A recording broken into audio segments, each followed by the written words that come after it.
আজকে হচ্ছে lecture number 17। আজকের যে টপিকটা আমরা পড়বো সেটা হচ্ছে মার্কোনিকবের নিয়ম অ্যালকিনের। সো যারা যেখানে আছো সবাই একটু জয়েন করে ফেলো দ্রুত এবং খাতা কলম নিয়ে বসে যাও। অনেক ইম্পর্টেন্ট টপিক আজকে আলোচনা হবে এবং অনেকগুলো বেসিক আসবে, অনেকগুলো কনসেপ্ট আসবে। প্রত্যেকটা topic, each and every topic আলোচনা করব, কেন এবং কিভাবে হলো, কি জন্য হলো, সবকিছু এ টু জেড ডিটেলস আলোচনা হবে। সো ক্লাসগুলো একটু অবশ্যই শেয়ার তো করবা। শেয়ার এটা আসলে বলেও লাভ না, কারণ তোমরা শেয়ার করবা না, কারণ তোমাদের ইচ্ছা হচ্ছে শুধু নিজে জানলে হবে। আমাকে আমার ফ্রেন্ডদেরকে জানানোর দরকার নেই, আমি নিজে জানবো, নিজে শিখবো, পরীক্ষায় আমি ক্র্যাক করব, ঠিক আছে? ওকে, অ্যালকিনের দ্রুত বিক্রিয়া, তোমরা আস্তে আস্তে জয়েন হও, আমি একটু ইন্ট্রোডাকশন দিই। আমরা কি কি পড়েছিলাম মনে আছে? অ্যালকিনের ক্ষেত্রে আমরা প্রিপারেশন অফ অ্যালকিন পড়েছিলাম কয়টা?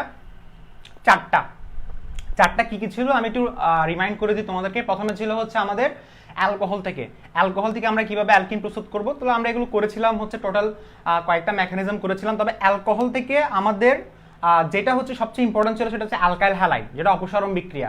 দুইটাই কিন্তু ইম্পর্টেন্ট, কিন্তু দুইটার থেকে সবচেয়ে বেশি আসে কিন্তু অ্যালকাইল হ্যালাইড, যেটা সাইজ অফ নীতিও ছিল ওইখানে।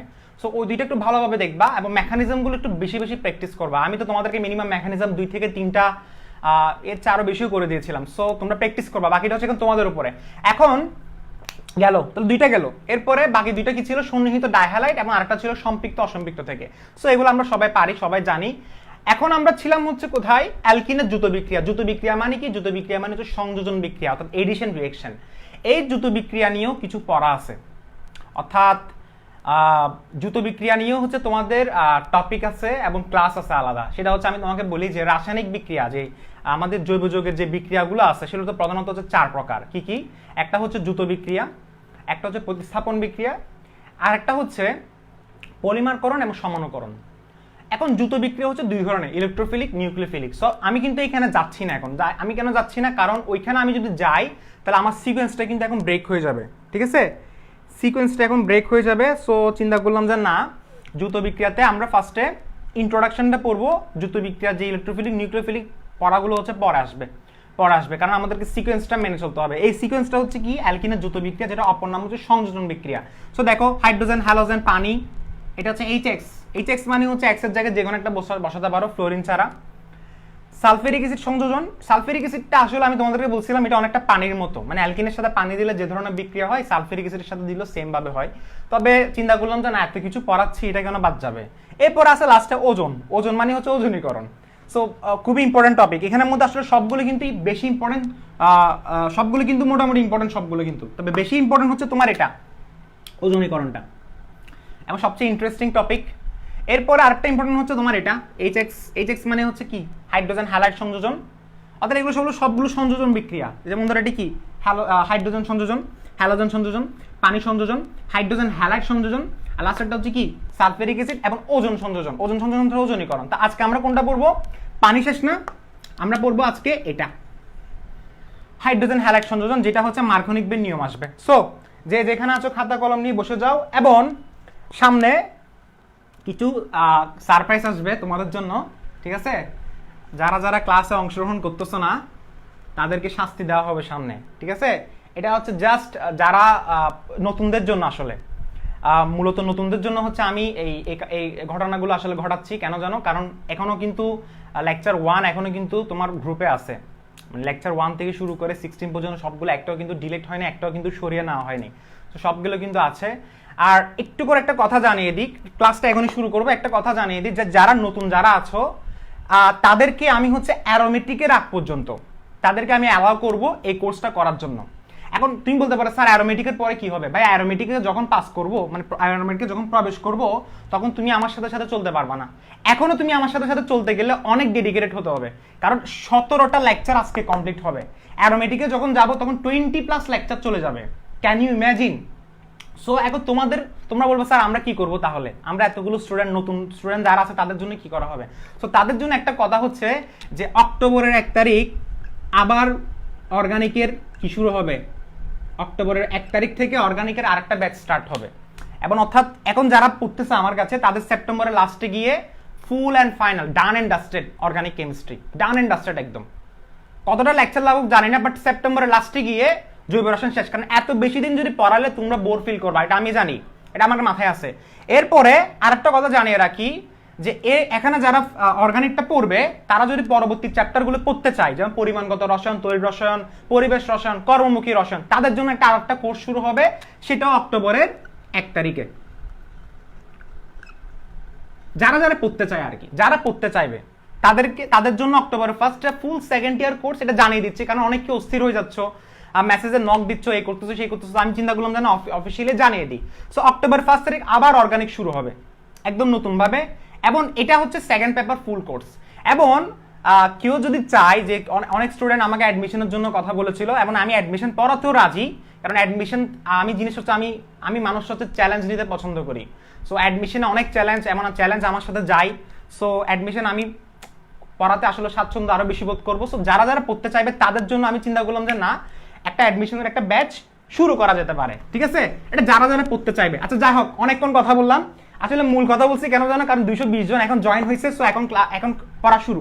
দেখো প্রথম কথা হচ্ছে কি, দেখো একটু আমি তোমাদেরকে দেখাচ্ছি গত ক্লাসের যে পড়াটা ছিল, একটু দেখো এখানে CH3 CH2 পানি, এটা আমরা কি তৈরি হয়েছিল মনে আছে?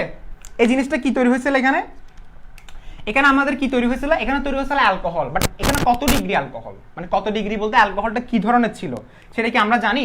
এটা ছিল হচ্ছে CH3 CHOH CH3। এখন তোমাদের একটু কনফিউশন আছে, কনফিউশনটা একটু দূর করতেছি। দেখো গত ক্লাসে পড়াতে একটু কনফিউশন থাকতে পারে।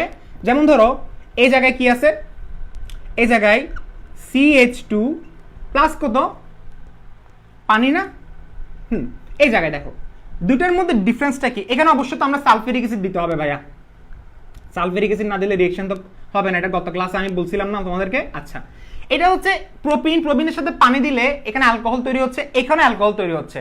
বাট একটা সমস্যা আছে, সমস্যাটা কোন জায়গায়, যে এখানে যখন একটা H প্লাস যুক্ত হচ্ছে আর একটা হচ্ছে OH যুক্ত হবে, মেকানিজম এখন ভুলে যাও, মেকানিজম যেটা আমরা গত ক্লাসে করেছিলাম। বাট নর্মালি চিন্তা করো, মানে বিক্রিয়াটা দেখার সাথে সাথে উৎপাদটা কিরকম হবে সেটা চিন্তা করো। দেখো এখানে তুমি Hটা কোথায় যুক্ত করবা, যে কোনো একটা জায়গায় যুক্ত করলে হয়ে যাচ্ছে, কারণ দুই জায়গায় হচ্ছে কি সেম না ভাইয়া, দুই জায়গায় কিন্তু সেম।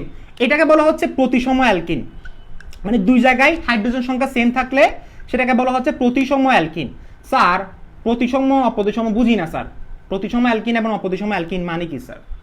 অপ্রতিসম অ্যালকিন মানে হচ্ছে দ্বিবন্ধন যুক্ত, ভালোভাবে শোনো কি বললাম, দ্বিবন্ধন যুক্ত কার্বন পরমাণুতে হাইড্রোজেন পরমাণুর সংখ্যা ভিন্ন থাকলে তাকে অপ্রতিসম অ্যালকিন বলে। একদম স্লো মোশনে বলছি, পড়া দিলে কি নিও, কি বললাম?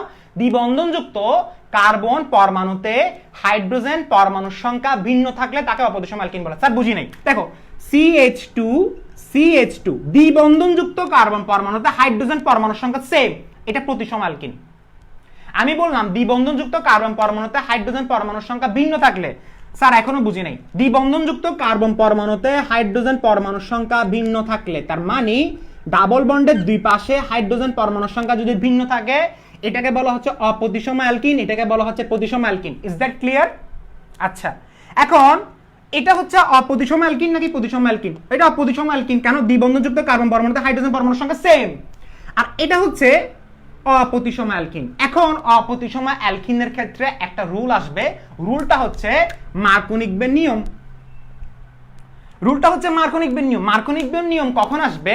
যখন তুমি কোত্থেকে হাইড্রোজেন অপসারণ করবা তুমি বুঝতে পারতেছো না, সরি তুমি কোথায় হাইড্রোজেন যোগ করবা তুমি বুঝতে পারতেছো না। যেমন ধরো সাইজের নীতি কি ছিল, কোত্থেকে হাইড্রোজেন অপসারণ করবো আমি বুঝতে পারতেছি না। মার্কোনিকবের নিয়ম হচ্ছে কোথায় হাইড্রোজেন যোগ করবো আমি বুঝতে পারতেছি না।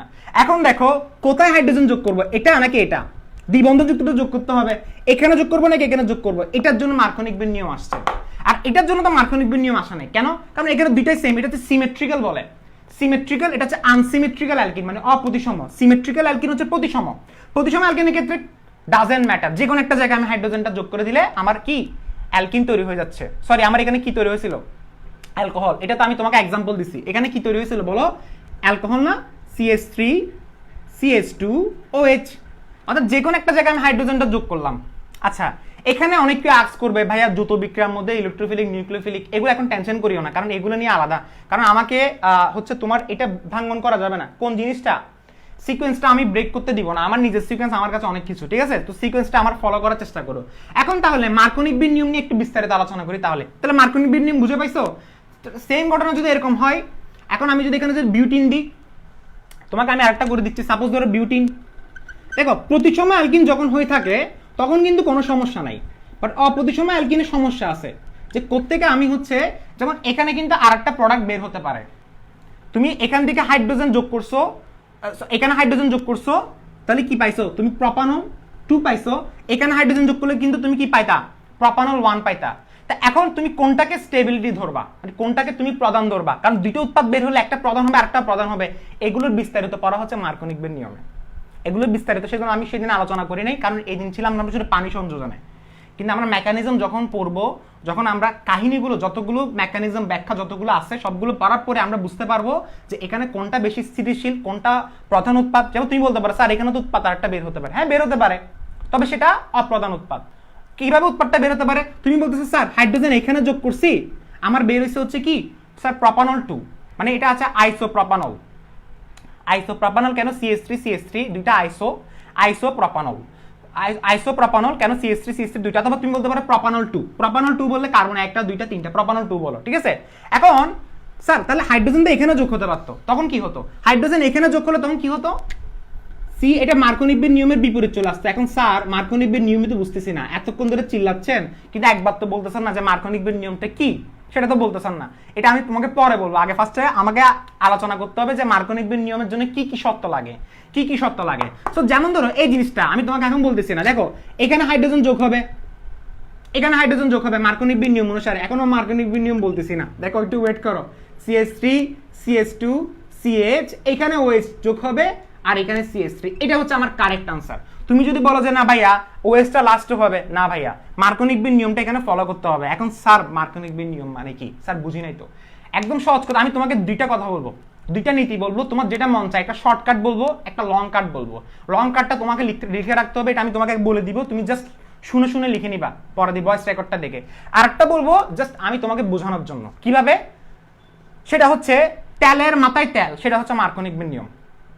মানে মার্কোনিক বিন নিয়মে আমাদের কি কি দরকার? তাহলে আমরা মার্কোনিক বিন নিয়মটা শুরু করতেছি। দেখো মার্কোনিক বিন নিয়মের কন্ডিশনগুলা।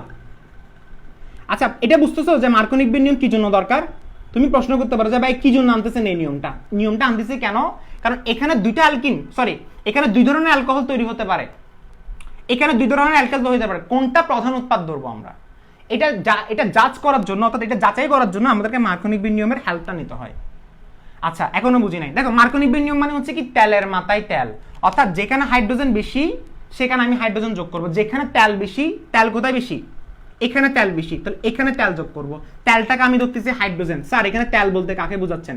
তেল মানে হচ্ছে হাইড্রোজেন, যেটা তোমাদের মধ্যে অনেকে আমাকে মারে, ঠিক আছে স্যার আপনি সে পড়ান এই পড়ান, আচ্ছা ঠিক আছে যাই হোক। তো তেল হচ্ছে হাইড্রোজেন, সো এটা যেখানে হাইড্রোজেন আছে সেখানে তুমি একটা হাইড্রোজেন যোগ করবা। তাহলে মার্কোনিক বিন নিয়মের প্রধান সত্যটা হচ্ছে কি? এক নাম্বার সত্যটা লিখে রাখবে এইভাবে নোট করে করে। এক নাম্বার হচ্ছে অপ্রতিসম অ্যালকিন, ভাইয়া মাস্ট অপ্রতিসম অ্যালকিন থাকতে হবে, অপ্রতিসম অ্যালকিন মাস্ট থাকতে হবে। কি বললাম? অপ্রতিসম অ্যালকিন মাস্ট থাকতে হবে, এটা ছাড়া কখনো মার্কোনিক বিন নিয়ম ফলো হবে না। এরপরে দুই নম্বর সত্যটা কি? দুই নম্বর সত্য হচ্ছে যে HX মানে হচ্ছে হ্যালোজেন, মানে হাইড্রোজেনের সাথে যে কোনো একটা হ্যালোজেন বিকারক থাকতে হবে। এবং এটা অবশ্যই সত্যটা তুমি এভাবে লিখতে পারো, সত্যটা সবচেয়ে বেস্ট হয় এভাবে লিখলে, অপ্রতিসম বিকারক লিখলে। স্যার অপ্রতিসম বিকারক মানে কি? অপ্রতিসম বিকারক মানে কি? গত ক্লাসে একটু করে বলছিলাম যে বিকারকের, কি বললাম? যে বিকারকের, দেখো ভালোভাবে দেখো, যে বিকারকের বন্ধন কোনটা? এটা না, বন্ধনের উভয় পাশে পরমাণুর আকার ভিন্ন হলে সেই বিকারককে বলা হয় অপ্রতিসম বিকারক। স্যার বুঝি নাই। যে বিকারকের বন্ধনের দুই পাশে পরমাণুর আকার ভিন্ন হলে, আমাকে বলো ব্রোমিনের যে আকার হাইড্রোজেনের সে আকার? নো স্যার, তার মানে এটা অপ্রতিসম বিকারক। স্যার তাহলে প্রতিসম বিকারক কোনটা? প্রতিসম বিকারক হচ্ছে এটা, ক্লোরিন ক্লোরিন ক্লোরিন, দুইটা হচ্ছে সেম আকার, তাহলে এটা প্রতিসম বিকারক। অপ্রতিসম বিকারক লাগবে, যেমন ধরো এক্সাম্পল কি? HX, তবে এক্স এর মধ্যে ফ্লোরিন ছাড়া, সেটা লিখে রাখো। আমি তোমাকে এটা বলবো যে কেন ফ্লোরিন নিবে না। ফ্লোরিন নেওয়ার না কারণ হচ্ছে এটা তোমাকে বোঝাতে গেলে কেমিক্যাল বন্ডিং একটু যেতে হবে, তবে এত বেশি ডিটেলস দেওয়া যাবে না কারণ অনেকগুলো পড়া আছে। কারণ এখানে একটা ব্যাপার আছে যে ফ্লোরিনের সাথে হাইড্রোজেনের বন্ধন শক্তি কিন্তু বেশি, মানে এটা কখনো ছাড়া যায় না। আচ্ছা যাই হোক, বন্ধন শক্তি বেশি হওয়ার কারণে কখনো হওয়া যাবে না। আচ্ছা দেখো দেখো দেখো, তাহলে অপ্রতিসম অ্যালকিন এবং অপ্রতিসম বিকারক, তাহলে ফ্লোরিন ছাড়া, ফ্লোরিন হচ্ছে ফ্লোরিনের সাথে হাইড্রোজেনের বন্ধনটা বেশি শক্তিশালী, সো ফ্লোরিন এখানে হচ্ছে বিয়োজন করানো যায় না, সো ফ্লোরিন নিব না। অপ্রতিসম বিকারক এবং অপ্রতিসম অ্যালকিন, এবং এখানে একটা প্রভাবক নিতে হয়, সেটা হচ্ছে কার্বন টেট্রাক্লোরাইড। প্রভাবকটা নিতে পারো কার্বন টেট্রাক্লোরাইড, এবং এটা হচ্ছে আনপোলার, আনপোলার বলে নাকি নন পোলার বলে ঠিক আছে, নন পোলার, নন পোলার সলভেন্ট এটা। এগুলো হচ্ছে আমার শর্ত। দেখা যাচ্ছে কিনা একটু দেখি তো ভাইয়া, দেখা যাচ্ছে? হ্যাঁ দেখা যাচ্ছে, দেখা যাচ্ছে, একটু ওয়েট করো। ওকে ওকে, নন পোলার সলভেন্ট, তাহলে এটা গেল শর্ত, শর্ত গেছে না? আচ্ছা এখন তাহলে একটু মুছে দিই, এখন তাহলে একটু মুছে দিই। দেখো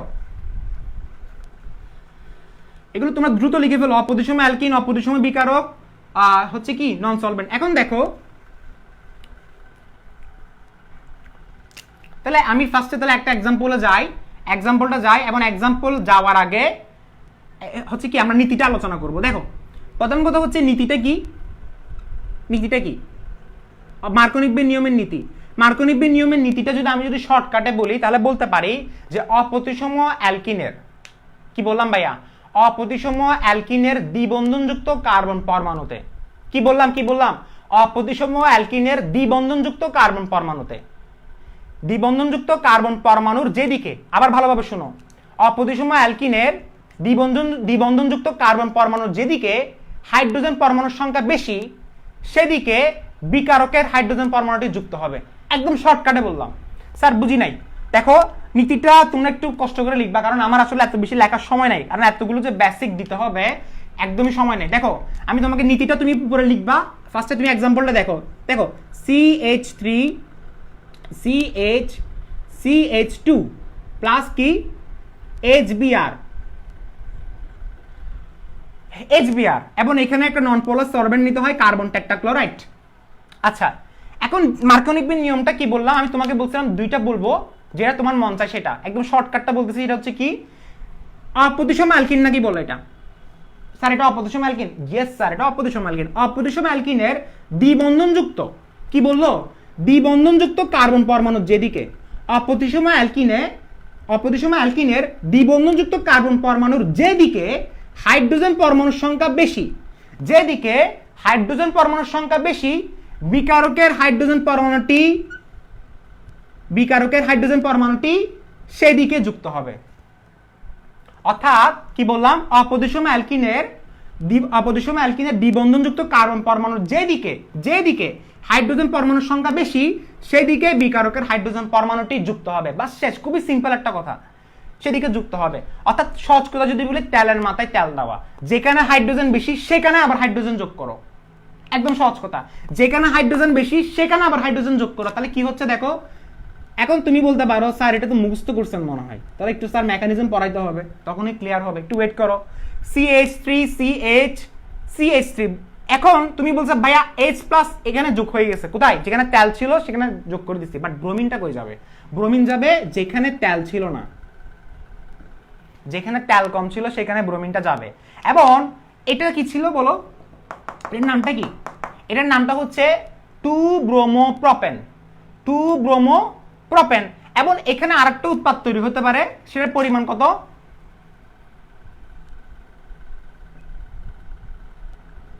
দেখো CH2, অর্থাৎ যেটা মানে এই নিয়মটা ফলো করবে না, অর্থাৎ যেখানে হাইড্রোজেন কম ছিল সেখানে হাইড্রোজেন যোগ হবে, অর্থাৎ উল্টাটা হবে। একটা হচ্ছে মার্কোনিকবের নিয়মে, আরেকটা হচ্ছে উল্টাটা হবে।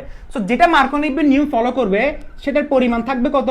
সরি এটি লিখে বলছি 90%, এবং যেটা হচ্ছে মার্কোনিকবের নিয়মটা ফলো করতেছে না সেটা থাকবে 10%। বুঝছো? আচ্ছা এখন আসি মেকানিজমের পড়াগুলাতে। দেখো মেকানিজম পড়ালে ক্লিয়ার হয়ে যাবে। প্রথমে মার্কোনিকবের নিয়ম। আচ্ছা এর আগে তুমি নীতিটা লিখছো, নীতিটা আমি তোমাকে আরেকবার বলতেছি। কেন জানো? কারণ যাতে তোমাকে বইটা পড়তে না হয়, এই হাজারে স্যারের বইগুলো যাতে তোমাকে মাথা ঘুরে পড়ে যাবে না হলে, ঠিক আছে? তুমি জাস্ট ওটা যাতে ওটার থেকে তুমি কি, হ্যাঁ আবার এটা বলতেছি না যে বই পড়িও না, সেটা বলতেছি না ভাইয়া। যাদের বই কঠিন লাগে তারা তো পড়বে না, এটাই তো বললাম। আচ্ছা দেখো মার্কোনিকবের নিয়মের নীতিটা হচ্ছে কি, যে অপ্রতিসম অ্যালকিনের দ্বিবন্ধনযুক্ত কার্বন পরমাণুর যেদিকে হাইড্রোজেন পরমাণুর সংখ্যা বেশি সেদিকে বিকারকের হাইড্রোজেন পরমাণুটা যুক্ত হবে, শেষ। এখন তুমি যদি ভালোভাবে যদি লিখতে চাও নীতিটা স্যার একটু ইলাবোরেটলি বলেন স্যার, একটু ইলাবোরেটলি বলেন স্যার, আমি আর একটু ডিটেলস জানতে চাচ্ছি স্যার। এটা তো বললেন শর্টকাট, ডিটেলস যদি বলি তাহলে বলবো অপ্রতিসম অসম্পৃক্ত, একটু ভালোভাবে শোনো, সবাই ভালোভাবে শোনো, হেডফোনটা ইউজ করো, সবাই হেডফোন ইউজ করো। অপ্রতিসম অসম্পৃক্ত জৈব যৌগের সাথে, কি বললাম, এটা একটা অপ্রতিসম অসম্পৃক্ত জৈব যৌগ। স্যার বুঝি নাই, আমাকে বলে এটা অপ্রতিসম কিনা, অপ্রতিসম, আমাকে বলে এটা অসম্পৃক্ত কিনা। অসম্পৃক্ত কারা, যারা double bond triple bond, double bond আছে তাহলে মানে অসম্পৃক্ত, এতটুকু আমার সাথে সবাই এগ্রি। তাহলে কি বললাম, অপ্রতিসম অসম্পৃক্ত জৈব যৌগের সাথে অপ্রতিসম বিকারক, অপ্রতিসম বিকারকের সংযোজন বিক্রিয়ায় বিকারক অণুর ঋণাত্মক অংশ, বিকারক অণুর ঋণাত্মক অংশ সাধারণত কম সংখ্যক হাইড্রোজেন পরমাণু অসম্পৃক্ত কার্বন পরমাণুতে যুক্ত হয়। স্যার বুঝি নাই কি বলছেন, দেখো কি বললাম, ফার্স্টে আমাকে বলে এটা অপ্রতিসম অসম্পৃক্ত জৈব যৌগ না, এটা আমার সাথে সবাই ক্লিয়ার। আর এটা হচ্ছে অপ্রতিসম বিকারক, আর তাদের মধ্যে কি হচ্ছে, সংযোজন হচ্ছে, এবং এখানের মধ্যে ঋণাত্মক কে, ব্রোমিন, ব্রোমাইড আয়ন আর কি, আর ইলেকট্রোফাইল কে H+। তাহলে এখানে কি বলতেছে যে অপ্রতিসম অসম্পৃক্ত জৈব যৌগের সাথে অপ্রতিসম বিকারকের সংযোজন বিক্রিয়ায় বিকারক অণুর, এটা বিকারক না, বিকারক অণুর ঋণাত্মক অংশ সাধারণত কম সংখ্যক হাইড্রোজেন পরমাণু, কম সংখ্যক হাইড্রোজেন পরমাণু অসম্পৃক্ত কার্বন পরমাণুতে যুক্ত হয়। প্রশ্ন করতে পারো স্যার লাস্টে অসম্পৃক্ত কার্বন পরমাণু বলছেন কেন, কারণ এটা অসম্পৃক্ত কার্বন পরমাণু না, ডাবল বন্ড যুক্ত না, ডাবল বন্ড যুক্ত কার্বনকে বলা হয় অসম্পৃক্ত কার্বন পরমাণু। অর্থাৎ each and every one explain করছি, each and every word explain করছি, ঠিক আছে। আচ্ছা এখন দেখো তাহলে, ওকে সবাই একটু ভালোভাবে দেখো, ক্লাসগুলো অনেকগুলো বুঝার আছে। এখন দেখি ইলাবোরেটলি হচ্ছে এটা, তাহলে এটা তোমরা একটু নিজ দায়িত্বে লিখে ফেলবা, কারণ এগুলো লিখে দিলে অনেক সময় চলে যেত, অনেক সময় চলে যেত। সো নীতিগুলো তোমরা নিজ দায়িত্বে লিখবা। আচ্ছা এখন তাহলে আসি মেকানিজমে, মেকানিজম আসি যে ভাইয়া মেকানিজমটা একটু বুঝান। মেকানিজমটা বুঝান, এবং মেকানিজমের সাথে সাথে এখানে আরেকটা প্রশ্ন আসে যেটা হচ্ছে বোর্ড পরীক্ষার প্রশ্ন। আমি তোমাকে বললাম যে এটা হচ্ছে বোর্ড কোশ্চেন, মানে ফেভারিট বোর্ড কোশ্চেন বলা হয় টিচারদের, একটা হচ্ছে কি ফেভারিট বোর্ড কোশ্চেন। ফেভারিট মানে হচ্ছে টিচারদের পছন্দ, মানে যারা অর্গানিক কেমিস্ট্রি দিকে এমন কিছু প্রশ্ন যেগুলো সবসময় থাকবেই থাকবে, যেমন ধরো জ্যামিতিক সমানতা, টিচারদের সবচেয়ে প্রিয় প্রশ্ন এগুলা, জ্যামিতিক সমানতা তারা প্রশ্ন করবেই। এরপরে হচ্ছে তোমার কি গাঠনিক সমানতার বেসিকগুলো তো ছিল। এরপর আরেকটা প্রশ্ন হচ্ছে এখান থেকে কোথায়, এই অ্যালকিন থেকে তো মাস্ট প্রশ্ন একটা হবেই হবে, মাস্ট অ্যালকিন থেকে হবেই হবে, হয়তো ওজনীকরণ, মার্কনিকবের নিয়ম, না হলে অ্যালকোহলের ওই ইয়াগুলা, মানে যে কোনো অ্যালকিন থেকে মাস্ট আসবে। সো এটা বোর্ড কোশ্চেনের জন্য ভেরি ভেরি ইম্পর্টেন্ট। কোনটা, প্রশ্নটা ভালোভাবে শুনে দেখো যে মার্কনিকবের নিয়মের নীতিতে যেই উৎপাদগুলো তৈরি হচ্ছে, একটা 2 ব্রোমো প্রোপেন আর একটা হচ্ছে 1 ব্রোমো প্রোপেন, দুইটাতে উৎপাদের পরিমাণ ভিন্ন কেন, ফর 4 নাম্বার। এবং সেটা তোমাকে আমি নোট করে দিব, ফার্স্ট আমি তোমাকে বুঝিয়ে দিব, পরে দিয়ে আমি তোমাকে মুখে বলবো, তুমি আমার মুখের কথা মতো লিখতে পারো। আর যদি বলো স্যার আপনার কথা কেন লিখবো, আমি নিজের ভাষা লিখবো, you are most welcome, you are most welcome, ঠিক আছে। আর যারা বলে না স্যার আপনি নোটও করে দেন পড়াইও দেন, তাহলে তারা আমার সাথে থাকো। আচ্ছা দেখো বোর্ড কোশ্চেন, তাহলে এটা পড়বো, এটা কি এক ডিলে দুই পাখি, একটা হচ্ছে মেকানিজম, এখন যেটা পড়াচ্ছি সেটাতে মেকানিজমও কভার হবে, সেটাতে আরেকটা কভার হবে, সেটা হচ্ছে কি মানে একই বেসিকে একই কনসেপ্টে দুইটা জিনিস কভার হবে, মানে দুইটা প্রশ্নের উত্তর কভার হবে। একটা হচ্ছে মেকানিজম মানে ক্রিয়া কৌশল কিভাবে তৈরি হচ্ছে, আরেকটা হচ্ছে উৎপাদের পরিমাণ কেন ভিন্ন, উৎপাদের পরিমাণ কেন ভিন্ন। সো ভালোভাবে দেখো, প্রথম কথা হচ্ছে আমরা যখন করতে যাই তখন আমাদেরকে ফার্স্টে পুরো উৎপাদটা আগে লিখতে হবে, মানে পুরো বিক্রিয়াটা আগে লিখি দেখো একটু ভালোভাবে দেখো। তাহলে স্টেপ 1 আমরা এটার মেকানিজম করতেছি, ঠিক আছে, এটার মেকানিজম করতেছি। স্টেপ 1টা একটু সবাই দেখো, স্টেপ 1টা একটু আর একটু এদিকে দেখি, দেখো এখান থেকে লেখা স্টার্ট করি, এখান থেকে সবাই দেখতেছো আশা করি, একটু এখান থেকে শুরু করি কারণ এখানে দেখা যাবে না। স্টেপ 1টা সবাই একটু দেখো, এটার নামটা কি, প্রোপিন। আচ্ছা ফার্স্টে আমি কি লিখলাম, প্রোপিন না, ফার্স্টে কি হবে বলো তো আমাকে, HBr যেটা আছে না, HBrটা এই যে নীল কালি যেগুলো আছে, নীল কালিতে একটু সমস্যা, দেখো HBr, দেখো HBr এটা হচ্ছে কি, HBrটা ফার্স্টে কি হয় আমাকে বলো, দেখো একসাথে বলে দিচ্ছি। ফার্স্ট স্টেপে কি হবে, প্রথম ধাপে বিকারক, বিকারক মানে তুমি বলতে পারো অপ্রতিসম বিকারক বললে আরো বেস্ট হয়, টিচার আরো বুঝে যাবে যে অপ্রতিসম বিকারক HBr থেকে ইলেকট্রোফাইল রূপে H+ আয়ন, নিউক্লিওফাইল রূপে ব্রোমাইড আয়ন, ব্রোমাইড অথবা ব্রোমিন মাইনাস আয়ন সৃষ্টি হয়। কি বললাম? প্রথম ধাপে বিক্রিয়ক HBr থেকে লিখে ফেলবা। আমার এতগুলো কমেন্ট লিখতেছে কেন? দেখো তাহলে স্টেপ 1টা কি লিখবা? প্রথম ধাপে বিকারক HBr থেকে ইলেকট্রোফাইল রূপে H+ এবং নিউক্লিওফাইল রূপে ব্রোমাইড আয়ন সৃষ্টি হয়। এটা হচ্ছে স্টেপ 1। স্টেপ 1 এ আরো কিছু কথা ঘটবে, সেটা হচ্ছে দেখো এটা স্টেপ 1 এর মধ্যে হবে, আমার কথা দেখো ভালোভাবে। এরপর আমি CH3, হ্যাঁ এটাকে চাইলে আমি 3টা স্টেপে নিতে পারতাম, তবে না, তোমাদের বইয়ে 2টা স্টেপে দিছে, মেইনলি 3টা স্টেপে হওয়ার কথা ছিল। আচ্ছা যাই হোক সমস্যা নাই, দেখো 2টা স্টেপে হবে এটা। তাহলে আমি ফার্স্টে দেখো, আমি ফার্স্টে পুরো অ্যালকিনটা লিখলাম, এই জায়গায় একটু লিখি, এই জায়গায় CH3 CH double bond CH2 পুরো অ্যালকিনটা নিছি। এই অ্যালকিন মানে হচ্ছে এটা অপ্রতিসম, অ্যালকিন মানে হচ্ছে প্রোপিন। এখন আমাকে বলো এই জায়গায় পাই ইলেকট্রন আছে না, পাই ইলেকট্রন হচ্ছে ডান্স করতে পারে, গত ক্লাসে বলছিলাম না, সে হচ্ছে নড়াচড়া করতে পারে, সে হচ্ছে কি লাফাই, সে কিন্তু স্থির থাকে না।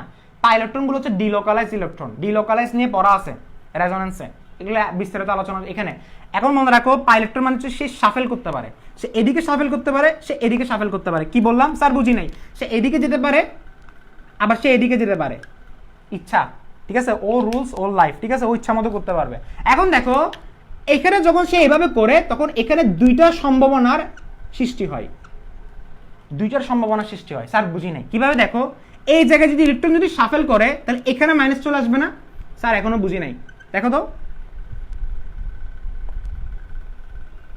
এখানে ইলেকট্রন সাপোজ ধরে আমি বললাম ডান পাশে ইলেকট্রন শাফেল করছে প্রথমটা, তাহলে এখানে মাইনাস,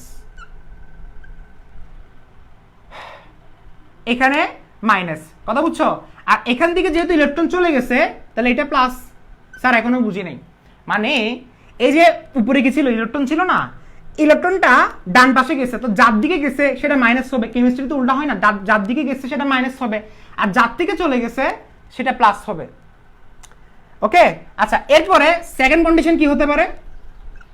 ইলেকট্রন সাপোজ ধরো বাম দিকে আসছে, তাহলে এখানে মাইনাস হবে, এখানে মাইনাস, আর এখান থেকে চলে গেছে তাহলে এটা প্লাস। স্যার এত কষ্ট করতেছেন কেন? ঠিক আছে, অনেক ভেঙে ভেঙে লিখছে এটা, নাহলে ডিরেক্ট লিখে ফেললে কিন্তু বুঝতা না।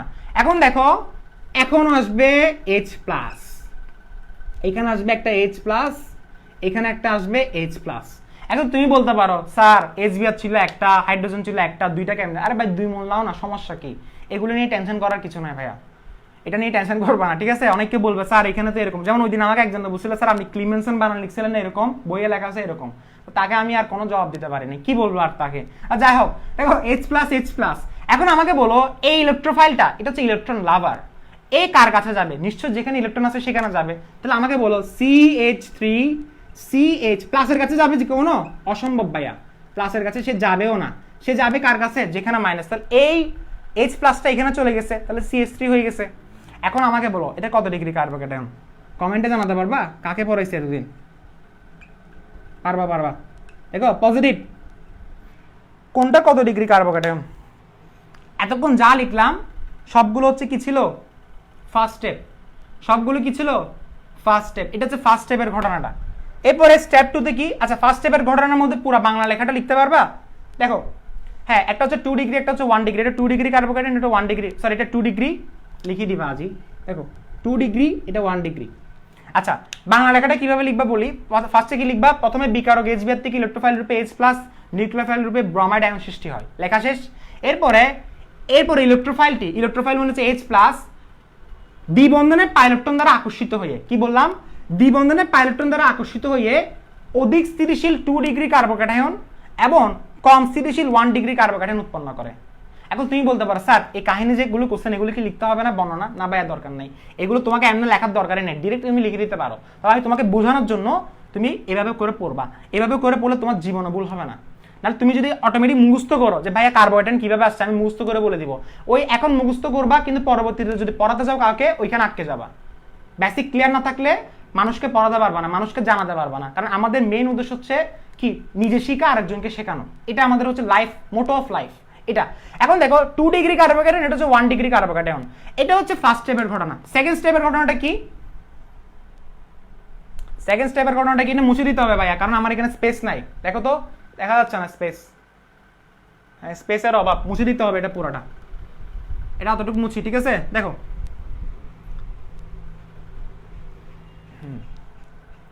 তো দেখো তো 2 ডিগ্রি কার্বন, সেকেন্ড স্টেপে কি ঘটনা, সেকেন্ড স্টেপের ঘটনাটা দেখো। ফার্স্টে হচ্ছে 2 ডিগ্রি কার্বোক্যাটায়নটা আসবে, কে বলো তো, 2 ডিগ্রি কার্বোক্যাটায়নটা, 2 ডিগ্রি কার্বোক্যাটায়ন মানে কে বলো, এটা না, 2 ডিগ্রি কার্বোক্যাটায়নটা আসছে। এরপর আরেকটা কি আসবে, 1 ডিগ্রি কার্বোক্যাটায়ন, দুইটাই নাও, দুইটাই নাও, ঠিক আছে, CH2 CH2, তাহলে এটা নিছো না, এটা হচ্ছে 2 ডিগ্রি, এটা হচ্ছে 1 ডিগ্রি কার্বোক্যাটায়ন। এখন আমাকে বলো কে বাকি আছে, ব্রোমিন বাকি আছে, এখন আসবে ব্রোমিন, এখন আসবে কে, ব্রোমিন। আচ্ছা এখানে ব্রোমিন লিখছো, ব্রোমিন দাও, এখানে তুমি ব্রোমিন লিখছো, ব্রোমিন দাও। আর এই পুরো জিনিসটা একটু মুছে দাও, তাহলে এটা 2 ডিগ্রি ছিল, এটা 1 ডিগ্রি ছিল, পুরো জিনিসটা মুছে দাও। এখন তাহলে আমরা একটু দেখি, তাহলে একটা 90% ছিল, একটা কত পার্সেন্ট ছিল, 10%। ওকে, 90% কেন 10% সেটা আনসার এখনই দিচ্ছি। তাহলে এই ব্রোমিনটা কার কাছে যাবে, ব্রোমিন তো নিউক্লিওফাইল, নিউক্লিওফাইল সবসময় ইলেকট্রোফাইলের কাছে যাবে। ইলেকট্রোফাইল কোথায়, ইলেকট্রোফাইল বলতেছে আমার কাছে আসো, আমার কাছে আসো, দেরি করবো না। দেখো CHBr CH3, এটার নাম হচ্ছে 2 ব্রোমোপ্রোপেন। এরপর এটা দেখো তো 1 ব্রোমোপ্রোপেন আসছে কিনা, তার মানে একটু আগে যে আমরা লিখলাম সেটা মেকানিজম দিয়ে আমাদের চলে আসছে। মেকানিজমটা আসলে কিছু ছিল না, ঘুরে ফিরে একই কথা। তাহলে এটা হচ্ছে 2 ব্রোমোপ্রোপেন, এটা হচ্ছে 1 ব্রোমোপ্রোপেন। এখন এটার পরিমাণ কত বলছিলাম, 90%, এটার পরিমাণ হচ্ছে 10%। এখন রিজনটা কি, রিজনটা তুমি বাংলা কথায় লিখবা। দেখো ফার্স্ট স্টেপের বাংলা কথাটা শেষ, সেকেন্ড স্টেপে কি লিখবা, দ্বিতীয় ধাপে, সেকেন্ড স্টেপে কি লিখবা, দেখো দ্বিতীয় ধাপে ব্রোমিন মাইনাস আয়ন কার্বোক্যাটায়ন দুইটির সাথে যুক্ত হয়ে কি লিখবা, কি লিখবা, দেখো দ্বিতীয় ধাপে ব্রোমিন মাইনাস আয়ন কার্বোক্যাটায়ন দুইটির সাথে যুক্ত হয়ে যথাক্রমে 2 ব্রোমোপ্রোপেন ও 1 ব্রোমোপ্রোপেন উৎপন্ন করে। যথাক্রমে বলার দরকার নাই, 2 ব্রোমোপ্রোপেন ও 1 ব্রোমোপ্রোপেন উৎপন্ন করে। এরপরে তুমি লিখবা আমরা জানি, কিভাবে তুমি 4 4 পাবা, দেখো এরপরে লিখবা আমরা জানি, আমরা জানি লেখা দিয়ে বলবা আমরা জানি কার্বোক্যাটায়নের উৎপত্তি এবং এদের স্থায়িত্বের ক্রম 3 degree greater than 2 degree greater than 1 degree. পড়াইছিলাম না এটা, কার্বোক্যাটায়নের স্থায়িত্বের ক্রম 3 ডিগ্রি 2 ডিগ্রি 1 ডিগ্রি। আচ্ছা যারা কার্বোক্যাটায়ন ভুলে গেছো আর একটু বেসিক দিচ্ছি, হোয়াট ইজ কার্বোক্যাটায়ন। কার্বোক্যাটায়ন মানে সাপোজ ধরো CH3Cl, আমি তোমাকে বলছিলাম কার্বন থেকে যদি ইলেকট্রন নিয়ে ফেলো তবে কার্বোক্যাটায়ন তৈরি হবে। আজীবন মনে রাখতে বলছিলাম, আমার মনে হয় না একদিনও মনে রাখছো কিনা। কার্বন থেকে একটা ইলেকট্রন চলে গেলে তখনই কার্বোক্যাটায়ন তৈরি হবে। একটা ইলেকট্রন বলতে কার্বন একটা, স্যার বুঝি নাই, স্যার আরো ভালোভাবে বুঝান। দেখো এই কার্বন, এই হাইড্রোজেন, এই হাইড্রোজেন, এই হাইড্রোজেন, এই ক্লোরিন। এখন বুঝছো কার্বনের সাথে ক্লোরিনের মধ্যে সমযোজী বন্ধনে কয়টা ইলেকট্রন আবদ্ধ, 2টা। ক্লোরিন বলতেছে আমি তোমার থেকে অধিক তরিণাত্মক। আচ্ছা তরিণাত্মকের পড়াগুলো আজকে একটু পড়াবো, আজকে দোয়া করবা 9টা বাজে যাতে তোমাদেরকে পড়াতে পারি, ঠিক আছে। ওইখানে অনেকগুলো এই ধরনের বেসিকগুলো আসবে, প্রত্যেকটা যোগে লুইস ডট স্ট্রাকচারটা এটা একটু মাথায় রাখবা। আমি শিওর তুমি এই ধরনের বেসিক পাবা না কোথাও, সহজে পাবা না। চট্টগ্রামের ছেলে মেয়েরা আরো বেশি বঞ্চিত, আমি শিওর। ঢাকার কথা আমি জানি না, বাইরের ডিস্ট্রিক্টের কথা আমি জানি না, বাট চট্টগ্রামের কথা আমি জানি কে কতটুকু কিভাবে বেসিক দিয়ে পড়াচ্ছে। একটু ভালোভাবে দেখো, কার্বনের সাথে ক্লোরিনের মধ্যে তরিণাত্মকতা কার বেশি, ক্লোরিনের বেশি। তো ক্লোরিন যখন চলে যায়, ক্লোরিন যখন চলে যায় তার 2টা ইলেকট্রন নিয়ে কার্বন তো তখন প্লাস হয়ে যাবে, স্বাভাবিক। কার্বন ইলেকট্রন চলে গেছে তাহলে প্লাস, এটাকে বলা হচ্ছে কার্বোক্যাটায়ন, এটাকে বলা হচ্ছে কার্বোক্যাটায়ন। এখন কার্বোক্যাটায়নের ডেফিনিশন কিভাবে লিখবা, স্যার 1 নম্বরের জন্য আসলে স্যার কি বলবো, স্যার বলবা একক ধনাত্মক চার্জ বিশিষ্ট কার্বন পরমাণু সংবলিত জৈব আয়নকে স্যার কার্বোক্যাটায়ন বলে। সংবলিত বানানো অনেক কেউ ভুল করছিল, এটা দেখো এটা এটা এভাবে লিখতে পারো সংবলিত। আচ্ছা একটা লিখবা আর কি, সংবলিত বানানটা এভাবে হতে পারে। কার্বন তাহলে কি বললাম, একক ধনাত্মক চার্জ বিশিষ্ট কার্বন পরমাণু সংবলিত জৈব আয়নটাকে হচ্ছে কার্বোক্যাটায়ন বলে। এত বেশি বেসিক বলার দরকার নেই, কেন জানো, কারণ জিনিসটা জ্ঞানমূলকের জন্য আসে, 1 নম্বরের জন্য একটা সেন্টেন্সে লিখবা। আর নর্মালি কার্বোক্যাটায়ন মানে হচ্ছে কি, কার্বন থেকে ইলেকট্রন চলে গেলে, কার্বন থেকে ইলেকট্রন চলে গেলে সেটা হচ্ছে কার্বোক্যাটায়ন। আচ্ছা দেখো এখন কার্বোক্যাটায়নের স্থায়িত্বের ক্রম কত, 3 ডিগ্রি 2 ডিগ্রি 1 ডিগ্রি। আচ্ছা স্থায়িত্বের ক্রম কেমনে 3 ডিগ্রি বেশি, প্রশ্ন আসতে পারে। এটার জন্য তাহলে আমি একটু করে বেসিক দিচ্ছি, আর একটু বেসিক দিচ্ছি। দেখো দেখো কেমনে স্যার 3 ডিগ্রি কার্বোক্যাটায়নের স্থায়িত্বের ক্রম বেশি, স্যার দেখো তো কার্বন CH3, আমি এই জায়গায় দিচ্ছি, দেখো এই জায়গায় দেখো CH3 এটা কত ডিগ্রি কার্বোক্যাটায়ন আমাকে বলো, স্যার এটা হচ্ছে 3 ডিগ্রি কার্বোক্যাটায়ন। আচ্ছা এটা কত ডিগ্রি কার্বোক্যাটায়ন বলো, স্যার এটা হচ্ছে 2 degree carbocation, 2 degree carbocation. Sir এটা কত ডিগ্রি কার্বোক্যাটায়ন, CH3CH2, স্যার এটা কত ডিগ্রি কার্বোক্যাটায়ন, 1 ডিগ্রি কার্বোক্যাটায়ন। বুঝতেছি আমরা। এরপরে স্যার এটা কত ডিগ্রি কার্বোক্যাটায়ন, এটা 1 ডিগ্রি কার্বোক্যাটায়ন, এটাও 1 ডিগ্রি কার্বোক্যাটায়ন, অর্থাৎ এটাকে 0 ডিগ্রি বলা যাবে না, এটাও 1 ডিগ্রি কার্বোক্যাটায়ন, ঠিক আছে। আচ্ছা এখন তোমাকে আমি একটা কথা বলছিলাম, যেখানে একটা ইন্ডাকটিভ এফেক্ট কাজ করে, এখন ইন্ডাকটিভ এফেক্টগুলো তোমাকে আমি বোঝাবো না, কারণ ম্যাসোমারিক ইফেক্ট, ইন্ডাকটিভ ইফেক্ট এগুলো আসবে রেজোনেন্সের পড়া, ওইখানে আলোচনা হবে। এখন কোনো কিছু সিকোয়েন্স ব্রেক করবো না, আমার কাজ হচ্ছে সিকোয়েন্স ব্রেক করা যাবে না, যেটাতে আসে সেটাতে থাকতে হবে। হুট করে যদি শাফেলিং করি একটা টপিকে যদি চলে যায় তাহলে তোমরা চলে যাবা, তোমাদেরকে ধরে রাখতে হবে। দেখো এই জায়গায় কি হচ্ছে, কার্বনের 3 পাশে মিথাইল মূলক আছে, মিথাইল মূলক সবসময় মনে রাখবে ইলেকট্রন দাতা, আজীবন সে ইলেকট্রন দেয়, মানুষকে সে ইলেকট্রন দিবে। মিথাইল মূলক হচ্ছে ইলেকট্রন দাতা, 3 দিক থেকে ইলেকট্রন পাচ্ছে, 3 দিক থেকে ইলেকট্রন পাচ্ছে। তাহলে আমাকে বলো এই কার্বনের ইলেকট্রনের ঘাটতি সবচেয়ে বেশি নাকি কম? আচ্ছা ঘাটতির কথা বাদ দাও, অভাব, অভাব, ঘাটতি মানে হচ্ছে অভাব। 3 দিক থেকে ইলেকট্রন পাচ্ছে কার্বন, তার মানে এখানে সবচেয়ে ঘাটতি কম, সবচেয়ে ঘাটতি কম, মানে এখানে সবচেয়ে অভাব কম। অর্থাৎ আমি যদি সুন্দর করে যদি বলি তাহলে সবচেয়ে ঘাটতি কম কোথায়? এই জায়গায়, অর্থাৎ এই কার্বনে ঘাটতি সবচেয়ে কম, এই কার্বনের সবচেয়ে ঘাটতি কম। আচ্ছা ঘাটতি কমটা জিনিসটাকে আমি যদি বলি তার কাছে বেশি আছে, বেশি বলতে আমি 3টা ভাবে দেখাচ্ছি, এটা এটা এটা অর্থ মানে বুঝো, মানে 3 দিক থেকে সে 3টা ইলেকট্রন দিচ্ছে, তার মানে সে 3 দিক থেকে পাচ্ছে, তার মানে তার সবচেয়ে ঘাটতি কম। সাপোজ ধরো আমি তোমাকে অনেক টাকা দিচ্ছি, তার মানে তোমার টাকার ঘাটতি কম, এটা বোঝাচ্ছে। সাপোজ ধরো তোমরা আসে, তোমাকে বলতেছি, সাপোজ ধরো আমি তোমাকে 500 টাকা দিলাম, তোমাকে আমি 500 টাকা আবার 500 টাকা দিলাম, তার মানে তোমার কাছে ঘাটতি কম। একজনকে আমি হচ্ছে 100 টাকা দিলাম, তার মানে তার কাছে ঘাটতি বেশি। কেন? তোমাকে আমি 500 টাকা দিছি, তাকে দিছি 100 টাকা। আমাকে বলো কার কাছে ঘাটতি বেশি এখানে? অবশ্যই যাকে 100 টাকা দিছি, ঘাটতি মানে অভাব। আচ্ছা আমাকে বলো, আচ্ছা অভাবের কথা বলিস, ঠিক আছে, কার কাছে অভাব বেশি? যাকে 100 টাকা দিছি তার কাছে অভাব বেশি, আর যাকে 500 টাকা দিছি তার কাছে অভাব কম, একদমই অভাব নাই। তার মানে আমি বললাম ঘাটতি সবচেয়ে কম এখানে, তার অভাবই নাই। কেন? সে 3 দিক থেকে ইলেকট্রন পাচ্ছে। দেখো এই মিথাইলমূলক ইলেকট্রন দিচ্ছে, মিথাইলমূলক ইলেকট্রন দিচ্ছে, মিথাইলমূলক 3 দিক থেকে ইলেকট্রন পাচ্ছে, তার সবচেয়ে ঘাটতি কেন? কম। আর এখানে বলো এই বেচারা মানুষটা কোন দিক থেকে ইলেকট্রন পাচ্ছে না, তাহলে এখানে সবচেয়ে ঘাটতি বেশি।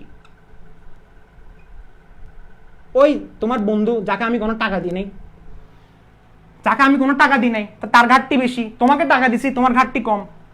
এখন আমাকে বলো এখানে সবচেয়ে কে স্টেবল হবে? সাপোজ ধরো তোমাকে আমি 500 টাকা দিছি, তোমার বন্ধুকে দিছি 100 টাকা, তার মানে ওর ঘাটতি বেশি, তোমার ঘাটতি হচ্ছে কি কম। আমাকে বলো এখানে সবচেয়ে কে স্টেবল থাকবে? স্টেবল মানে বুঝো, স্টেবল মানে হচ্ছে স্থির, তুমি বেশি স্টেবল থাকবে। কেন? কারণ তোমার কাছে আসে বেশি। যার কাছে, আমার কাছে অনেক টাকা আছে, তার মানে আমি স্টেবল, মানে আমি কয়েকদিন, আমি 500 টাকা পাইছি তো আমি 1 সপ্তাহ আরামসে বসে বসে খাবো, তার মানে আমি স্টেবল আছি। আর যে 100 টাকা পাইছে সে স্টেবল না, সে হচ্ছে কি 100 টাকা খরচ হয়ে যাবে একদিন পরে, সে বাকি 6 দিনের জন্য সে স্টেবল থাকবে না।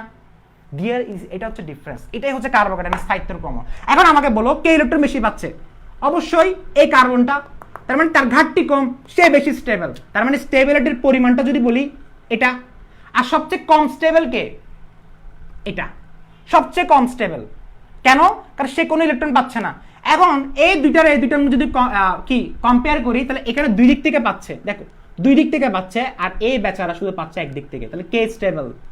টাকার কথা চিন্তা করো, যে টাকা বেশি পায় সে বেশি স্টেবল, কারণ সে অনেকদিন ওই টাকাগুলো চলতে পারবে। আর যে কম টাকা পাইছে সে কয়েকদিন পরে বলবে যে না আমার তো টাকা নাই, আমাকে এখন কি করতে হবে, চলতে পারবো না, এই জিনিসটা। এখন এটা হচ্ছে কার্বোহাইড্রেট স্থায়িত্বের ক্রম 3 ডিগ্রি, 2 ডিগ্রি, 1 ডিগ্রি। এখনো কিন্তু আমি এটাতে ছিলাম, এটাতে ছিলাম। আচ্ছা এটা তোমরা লিখছো না, তুমি চাইলে পুরো নোটের মধ্যে এই জিনিসটা একটু লিখে ফেলতে পারো, স্যার অনেক খুশি হয়ে যাবে, স্যার বলবে এই ছেলেটা তো অনেক জানে। তো তুমি কি বলবা যে আমরা জানি কার্বোকাটায়নের উৎপত্তি এবং এটা স্থায়িত্বের ক্রম 3 ডিগ্রি, 2 ডিগ্রি, 1 ডিগ্রি নিম্নে, তা দেখানো হলো। স্যার মারাত্মক খুশি হয়ে যাবে, মারাত্মক ভাবে নাম্বার দিতে বাধ্য। এটা লিখছো না? লেখার পরে তুমি এখন কি লিখবা সবাই বুঝতেছো?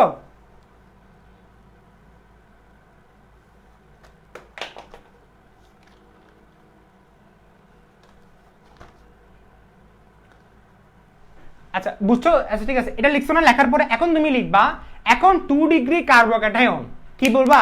এখন 2 ডিগ্রি কার্বোক্যাটায়ন 1 ডিগ্রি কার্বোক্যাটায়ন অপেক্ষা অধিক স্থিতিশীল বলে। স্যার বুঝি নাই।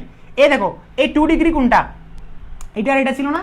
এই 2 ডিগ্রি কার্বোক্যাটায়নটা 1 ডিগ্রি কার্বোক্যাটায়ন অপেক্ষা অধিক স্থিতিশীল বলে উৎপাদ হিসাবে প্রায় সবটাই 2 ব্রোমোপ্রোপেন উৎপন্ন করে। কি বললাম? উৎপাদ হিসেবে প্রায় সবটাই 2 ব্রোমোপ্রোপেন উৎপন্ন করে। যেমন ধর আমাকে একটা কথা বলো, তুমি এখন তোমাদের একটা প্রশ্ন সবার, স্যার সবকিছু বুঝলাম বাট স্থায়িত্বের সাথে তার উৎপাদের পরিমাণের সম্পর্কটা কি? যেমন আপনি এখন বলছিলেন যে 2 ডিগ্রি কার্বোক্যাটায়ন 1 ডিগ্রি কার্বোক্যাটায়ন অপেক্ষা অধিক স্থিতিশীল বলে উৎপাদ হিসেবে প্রায় সবটাই 2 ব্রোমোপ্রোপেন উৎপন্ন করে, এটা আপনি বলছেন না স্যার এখন? তাহলে স্যার এই যে পরিমাণের সাথে এই যে তার স্থায়িত্বের সম্পর্কটা কি? এখন আমাকে বলো, তুমি এই টাকার কথা চিন্তা করো, তোমাকে আমি 500 টাকা দিছি, এখন আমাকে বলো তোমাকে আমি 500 টাকা দিলাম, তোমার ফ্রেন্ডকে দিলাম 100 টাকা, কার পরিমাণ বেশি? কার পরিমাণ বেশি? টাকার পরিমাণ কোথায় বেশি? 500 টাকাতে। 500 টাকাতে টাকার পরিমাণ বেশি, তার মানে তার স্থায়িত্ব বেশি। এখন আমাকে বলো এখানে স্থায়িত্ব বেশি কার? 2 ডিগ্রিতে, 2 ডিগ্রি, তাহলে তার পরিমাণ বেশি হবে। মানুষের ক্ষেত্রে যেরকম চিন্তা করো, তুমি কেমিস্ট্রিতে যোগের ক্ষেত্রে সেম ভাবে চিন্তা করো, তবে তুমি ফিলটা পাবা। কোথায় সবচেয়ে বেশি স্টেবিলিটি? এই জায়গায় স্টেবিলিটি বেশি, তার মানে এখানে পরিমাণটা বেশি হবে। এটা 90%, এটা 10%, সেজন্য বলো উৎপাদ হিসেবে প্রায় সবটাই 2 ব্রোমো প্রোপেন উৎপন্ন করে। আচ্ছা, এটাই ছিল হচ্ছে মরা। এখন তাহলে আমি জিনিসটা তোমাদেরকে আরেকবার কি করলাম, আরেকবার রিভিউ করতেছি। ওকে, দেখো আরেকবার রিভিউ করতেছি, সেটা হচ্ছে কি, প্রথমে তুমি কিভাবে লিখবা? প্রথমে তুমি লিখবা প্রথম ধাপে বিকারক HBr থেকে ইলেকট্রোফাইল রূপে H+ এবং নিউক্লিওফাইল রূপে ব্রোমাইড মাইনাস আয়ন সৃষ্টি হয়, লিখছো? এরপরে ওই সেম স্টেপে ওটা লিখে দিয়ে লিখবা ইলেকট্রোফাইল, অর্থাৎ ইলেকট্রোফাইলটি দ্বিবন্ধনের পাইলেটন দ্বারা আকর্ষিত হয়ে, ইলেকট্রোফাইল মানে হচ্ছে H+, দ্বিবন্ধনের পাইলেটন দ্বারা আকর্ষিত হয়ে অধিক স্থিতিশীল 2 ডিগ্রি কার্বোক্যাটায়ন এবং কম স্থিতিশীল 1 ডিগ্রি কার্বোক্যাটায়ন উৎপন্ন করে। সেকেন্ড স্টেপে তুমি লিখবা, সেকেন্ড স্টেপে তুমি কি লিখবা? এই জিনিসটা পুরোটা লিখে তুমি বলবা যে দ্বিতীয় ধাপে ব্রোমাইড আয়ন অথবা ব্রোমিন মাইনাস আয়ন কার্বোক্যাটায়ন দুটির সাথে যুক্ত হয়ে 2 ব্রোমো প্রোপেন ও 1 ব্রোমো প্রোপেন উৎপন্ন করে। এখন আমরা জানি কার্বোক্যাটায়নের উৎপত্তি এবং এদের স্থায়িত্বের ক্রম 3 ডিগ্রি, 2 ডিগ্রি, 1 ডিগ্রি। এই পুরোটা ডিভিশন লেখা দিবা। আবার ঘাটতি কম টম এগুলো আবার টিচারকে বোঝানোর দরকার নেই, ঠিক আছে? এটা নিজের জন্য বোঝাচ্ছি। আচ্ছা, এটা লেখার পরে তুমি লিখবা এখন এই ক্ষেত্রে 2 ডিগ্রি কার্বোক্যাটায়ন 1 ডিগ্রি কার্বোক্যাটায়ন অপেক্ষা অধিক স্থিতিশীল বলে উৎপাদ হিসেবে প্রায় সবটাই 2 ব্রোমো প্রোপেন উৎপন্ন করে। এটার জন্য 4 নাম্বার, তার মানে একটা মেকানিজম পড়া হয়ে গেল এবং উৎপাদের পরিমাণ কেন ভিন্ন সেটা পড়া হয়ে গেল। সো ভেরি ইজি ভাবে পড়াইছি। এখন দেখো তাহলে শেষ। ওকে ওকে ওকে, এখন শেষ তো? তাহলে শেষ। আচ্ছা আচ্ছা, এখানে একটা কথা আছে, উফ এটা মুছে দিলাম কেন? এখানে সক্রিয়তার ক্রমটা বুঝাই দিই। আচ্ছা দেখো সক্রিয়তার ক্রমটা, আচ্ছা এখানে নতুন আরেকটা টপিক, মানে নতুন বলতে এটার সাথে না, এটার বাইরে, এটা একটু বুঝে নাও। যেমন ধরো এই যে কার্বোক্যাটায়নের স্থায়িত্বের ক্রম কত? 3 ডিগ্রি, 2 ডিগ্রি না? সক্রিয়ত ক্রম কত হবে? আচ্ছা, এটা আমাকে কে যেন একটা প্রশ্ন করছিল যে ভাইয়া, কে যেন প্রশ্ন করছিল, আমার এটা মনে নাই। দেখো CH3 CH2 আর একটা হচ্ছে কি CH3, এই জিনিসটা দিয়ে আরেকটা জিনিস বোঝানো যায়, সেটা হচ্ছে কি সক্রিয়তার ক্রমটা। এটা একসাথে বোঝানো যাবে। দেখো সক্রিয়তার ক্রমটা, সক্রিয়তার ক্রমটা বুঝো, সক্রিয়তার ক্রমটা একটু ভালোভাবে বুঝো। দেখো স্থায়িত্বের ক্রম 3 ডিগ্রি, 2 ডিগ্রি, 1 ডিগ্রি বুঝলাম, বাট সক্রিয়তার ক্রম হচ্ছে 1 ডিগ্রি, 2 ডিগ্রি, 3 ডিগ্রি, অর্থাৎ 1 ডিগ্রিতে সবচেয়ে বেশি সক্রিয়। এখন তোমাদের মাথায় বাড়ে বলছে স্যার কেমনে 1 ডিগ্রি কেমনে সক্রিয়? আচ্ছা আমাকে একটা কথা বলো, সেম আবার টাকার এক্সাম্পলটা দিয়ে। তো যাকে 500 টাকা দেওয়া হয়েছে সে হচ্ছে 1 সপ্তাহ চুপ থাকবে, কেন? 500 টাকা পাইছে, আরামসে চলতে পারবে। আর যাকে 100 টাকা দিছি সে একদিন পরে তার টাকা খরচ হয়ে গেছে। তার মানে আমি 100 টাকা দিছি কাকে? সাপোজ ধরে একে, 500 টাকা দিছি একে, তার মানে সবচেয়ে বেশি স্টেবল এ, সবচেয়ে বেশি স্টেবল এ, আর এটা হচ্ছে কম স্টেবল। এতটুকু বোঝা গেছে? এখন এ স্টেবল কম মানে হচ্ছে তার 1 সপ্তাহ, তার মানে একদিন পরে তার টাকা সবগুলো খরচ হয়ে গেছে 100 টাকাগুলা। এখন আমাকে হলো বাকি 6 দিন সে কি বসে থাকবে নাকি সে ছোটাছুটি করবে? মানে সে টাকা রোজগারের জন্য সে ঘর থেকে বের হবে, অর্থাৎ সে অ্যাক্টিভিটি দেখাবে। সে কি দেখাবে? অ্যাক্টিভিটি দেখাবে। অ্যাক্টিভিটি মানে হচ্ছে সক্রিয়তা, অর্থাৎ সবচেয়ে বেশি সক্রিয় এ। স্যার বুঝি নাই, মাথায় ঢুকতেছে না। মানে যার কাছে অভাব আছে, বললাম না অভাব যার কাছে আছে সেই তো ঘর থেকে বের হবে, যার কাছে অভাব নেই সে তো বসে থাকবে, সে বলবে আমি স্টেবল, আমি আরামসে মাস্ত আছে, আমি ঘুম যাবো আমি। বাট যার কাছে কিছু নাই সে কি করবে? সে ছোটাছুটি করবে টাকা রোজগার করার জন্য। এর কাছে ইলেকট্রন নাই, সে ইলেকট্রন নেওয়ার জন্য সে রিঅ্যাকশন করার চেষ্টা করবে, রিঅ্যাক্টিভিটি দেখাবে, অর্থাৎ সক্রিয়তা দেখাবে। সেজন্য যেহেতু তার সবচেয়ে কম, তাহলে তার সবচেয়ে অ্যাক্টিভিটি বেশি হবে। তাহলে সক্রিয়তার ক্রমটা হচ্ছে 1 ডিগ্রি, 2 ডিগ্রি, 3 ডিগ্রি, আর এর সবচেয়ে বেশি এর সক্রিয়তা কম, কারণ এ বসে থাকবে, যে স্টেবল সে স্টেবল, যে স্টেবল সে বসে থাকবে, সে রিঅ্যাক্টিভিটি দেখাবে না, রিঅ্যাক্টিভিটি দেখাবে এ, অর্থাৎ অ্যাক্টিভিটি দেখাবে, সক্রিয়তা দেখাবে, কাজকর্ম দেখাবে। সো সক্রিয়তার সক্রিয়তার কি বললাম ক্রমটা কত? 1 ডিগ্রি, 2 ডিগ্রি, 3 ডিগ্রি। সেজন্য তোমাদের বইয়ে লেখা থাকে যে কার্বোক্যাটায়নের স্থায়িত্বের ক্রম 3 ডিগ্রি, 2 ডিগ্রি মানে 321, আর এটা হচ্ছে 123। সো এটা মুখস্থ না করে এভাবে ফিল করে করে বোঝার চেষ্টা করো। ওকে আচ্ছা, এখন দেখি তাহলে, এখন এটা গেল, এরপরে দেখি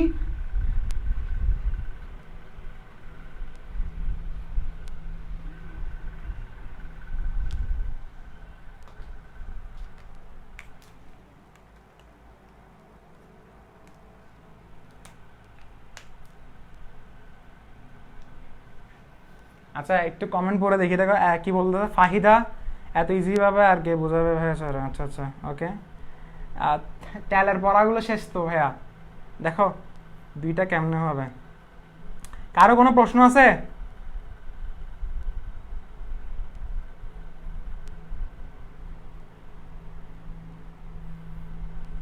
কারো কোনো প্রশ্ন নাই, তারা হচ্ছে শুধুমাত্র কমেন্ট করতেছিল। ওকে,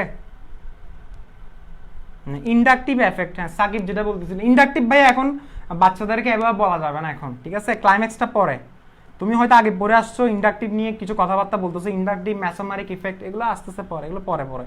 আচ্ছা দেখো, সেকেন্ড স্টেপ রিপিট। মিনহাস তুমি অনেক স্লো ভাইয়া, আর একটু ফাস্ট হতে হবে। এরপরে হ্যাঁ ঠিক আছে।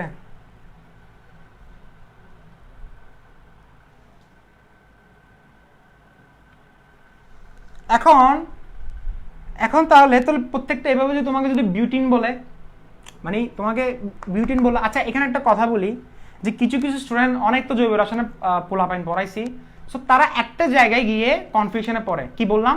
মার্কোনিকের নিয়ম এবং আরেকটা হচ্ছে সাইজেফ নীতি, দুইটা জায়গায় তারা কনফিউশনে পড়ে। এখন হয়তো তুমি মাত্র পড়ছো, তো তোমার এখন সবকিছু মনে আছে, বাট 3-4 দিন পরে তুমি মানে গোলায় ফেলবা। যেমন ধর আমি তোমাদের সামনে পরীক্ষা নিব, ঠিক আছে? তো পরীক্ষা নিলে দেখা যাবে যে কি, আমি তো তুমি প্রশ্ন করবো যে মাশাআল্লাহ এগুলো তোমার কি, তুমি বেসিক থেকে প্রশ্ন করবো, তো তুমি আনসার দিতে পারবা কিনা পারবা না সেটা ডিপেন্ড করে তুমি কতটুকু রেকগনাইজ করতেছো পড়াগুলোকে, কতটুকু তুমি রিকল করতেছো। এই যেমন ধর আমি তোমাকে ছোট্ট একটা কথা বলছি, এরপর আমরা খারাসের নিয়মটাতে চলে যাবো, যেটা অ্যান্টি মার্কোনিকের নিয়ম। তবে তার আগে একটা কথা বলে দিই, যেমন ধরো CH3 CH2 যেমন সাইজেফ নীতি আর মার্কোনিকের নিয়মে পোলাপাইন একটা সমস্যায় পড়ে। এটা হচ্ছে হ্যালোজেন অ্যালকেন ভাইয়া, হ্যালোজেন অ্যালকেন পটাশিয়াম হাইড্রোক্সাইড, এবং এখানে কি তৈরি হতো, কি তৈরি হতো এখানে এ, এটা আমি বলবো না, এখানে কি তৈরি হতো বলো তো?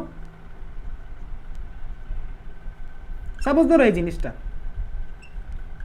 আচ্ছা মার্কোনিক বিউর নিয়ম কখনো প্রতিসম অ্যালকিনে কাজ হবে না। তুমি যদি বলো স্যার এইভাবে দিলে কেমন হয় স্যার, ভাইয়া নো রিঅ্যাকশন, মার্কোনিক বিউর নিয়ম হবে না। মার্কোনিক বিউর নিয়ম সবসময় কি বললাম, সত্যটা মাথায় রাখবা, সত্যটা ভালোভাবে পড়ে দেখবা। অপ্রতিসম অ্যালকিনের ক্ষেত্রে এটা কি ছিল রে, 2 ছিল, ডাবল বন্ড, এটা কি 2, অর্থাৎ দেখাইছি তোমাকে, ঠিক আছে?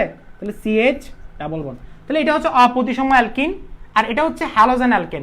এখন এখানে কি তৈরি হতো, অ্যালকিন তৈরি হতো, মনে আছে? খাই বলছো, এটাকে আলফা ধরতাম, এটাকে বিটা ধরতাম, এটাকে বিটা ধরতাম, যেখানে সবচেয়ে কম সংখ্যক হাইড্রোজেন সেখান থেকে হাইড্রোজেন অপসারিত হয়ে কি তৈরি হতো, সেখানে সবচেয়ে হাইড্রোজেন অপসারিত হয়ে কি তৈরি হতো বলো, অ্যালকিন তৈরি হতো, মনে আছে? অর্থাৎ এখানে কি তৈরি হবে, বিউটিন 2 তৈরি হবে, আর একটা হচ্ছে বিউটিন 1, একটা 80% একটা 20%। এই জায়গায় কত হচ্ছে বলো তো, এই জায়গায় কি তৈরি হচ্ছে, হ্যালোজেন অ্যালকেন, অর্থাৎ রিভার্স প্রসেস। বুঝতেছো তুমি?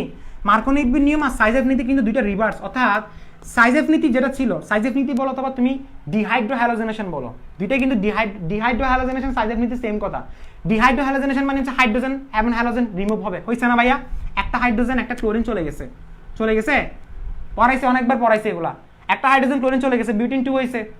এখানে কি হচ্ছে দেখো, মার্কোনিক নিয়মে তেলের মাথায় তেল, যেখানে হাইড্রোজেন বেশি সেখানে হাইড্রোজেন যোগ করবো, তাহলে কি তৈরি হবে, আর ব্রোমিনটা এখানে চলে আসবে, তো তৈরি হলো 2 ব্রোমোপ্রোপেন, অর্থাৎ সেম জিনিসটা আমি আবার আনছি না। আচ্ছা তুমি বলতে পারো স্যার সেম জিনিস করে আনছেন, এখানে ক্লোরিনটা দেন নাই স্যার, তো ক্লোরিন দাও না ভাইয়া, সমস্যা কি ভাইয়া, সমস্যা কোথায়? সেম জিনিস আবার আনছি না, তার মানে রিভার্স প্রসেস। এই জিনিসটা একটু ভুল করবা না। মার্কোনিক নিয়ম কিভাবে বুঝবো, যখন অপোজিশন অ্যালকিন এবং হাইড্রোজেন হ্যালাইড থাকবে, মার্কোনিক নিয়ম আজীবন মনে রাখো, অপ্রতিসম অ্যালকিন এবং হাইড্রোজেন হ্যালাইড মার্কোনিক নিয়ম, halogen alkane potassium hydroxide alcoholic solution Saytzeff নীতি। ওকে,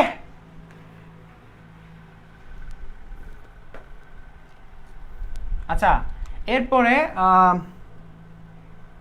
আচ্ছা দেখো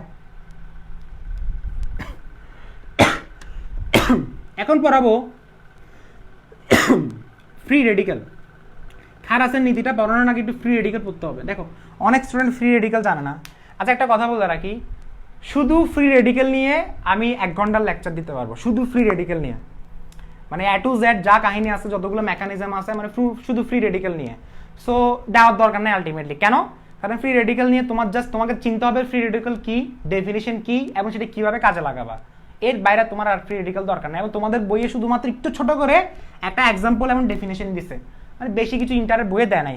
সো এত বেশি ফ্রি রেডিক্যাল নিয়ে ডিটেলস পড়ার দরকার নেই। ফ্রি রেডিক্যাল জিনিসটা খুবই সিম্পল। কিভাবে দেখো, আমার কথা ভালোভাবে শোনো। ফ্রি রেডিক্যাল মানে কি? একটা বিকারক অণু, একটা বিকারক অণু, এটা একটা বিকারক।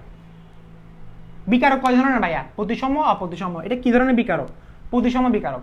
একটা বিকারক অণুর মধ্যে সমযোজী বন্ধন থাকে। স্যার সমযোজী বন্ধন মানে কি? দুইটা ইলেকট্রন যখন শেয়ার করে, সমযোজী বন্ধন না?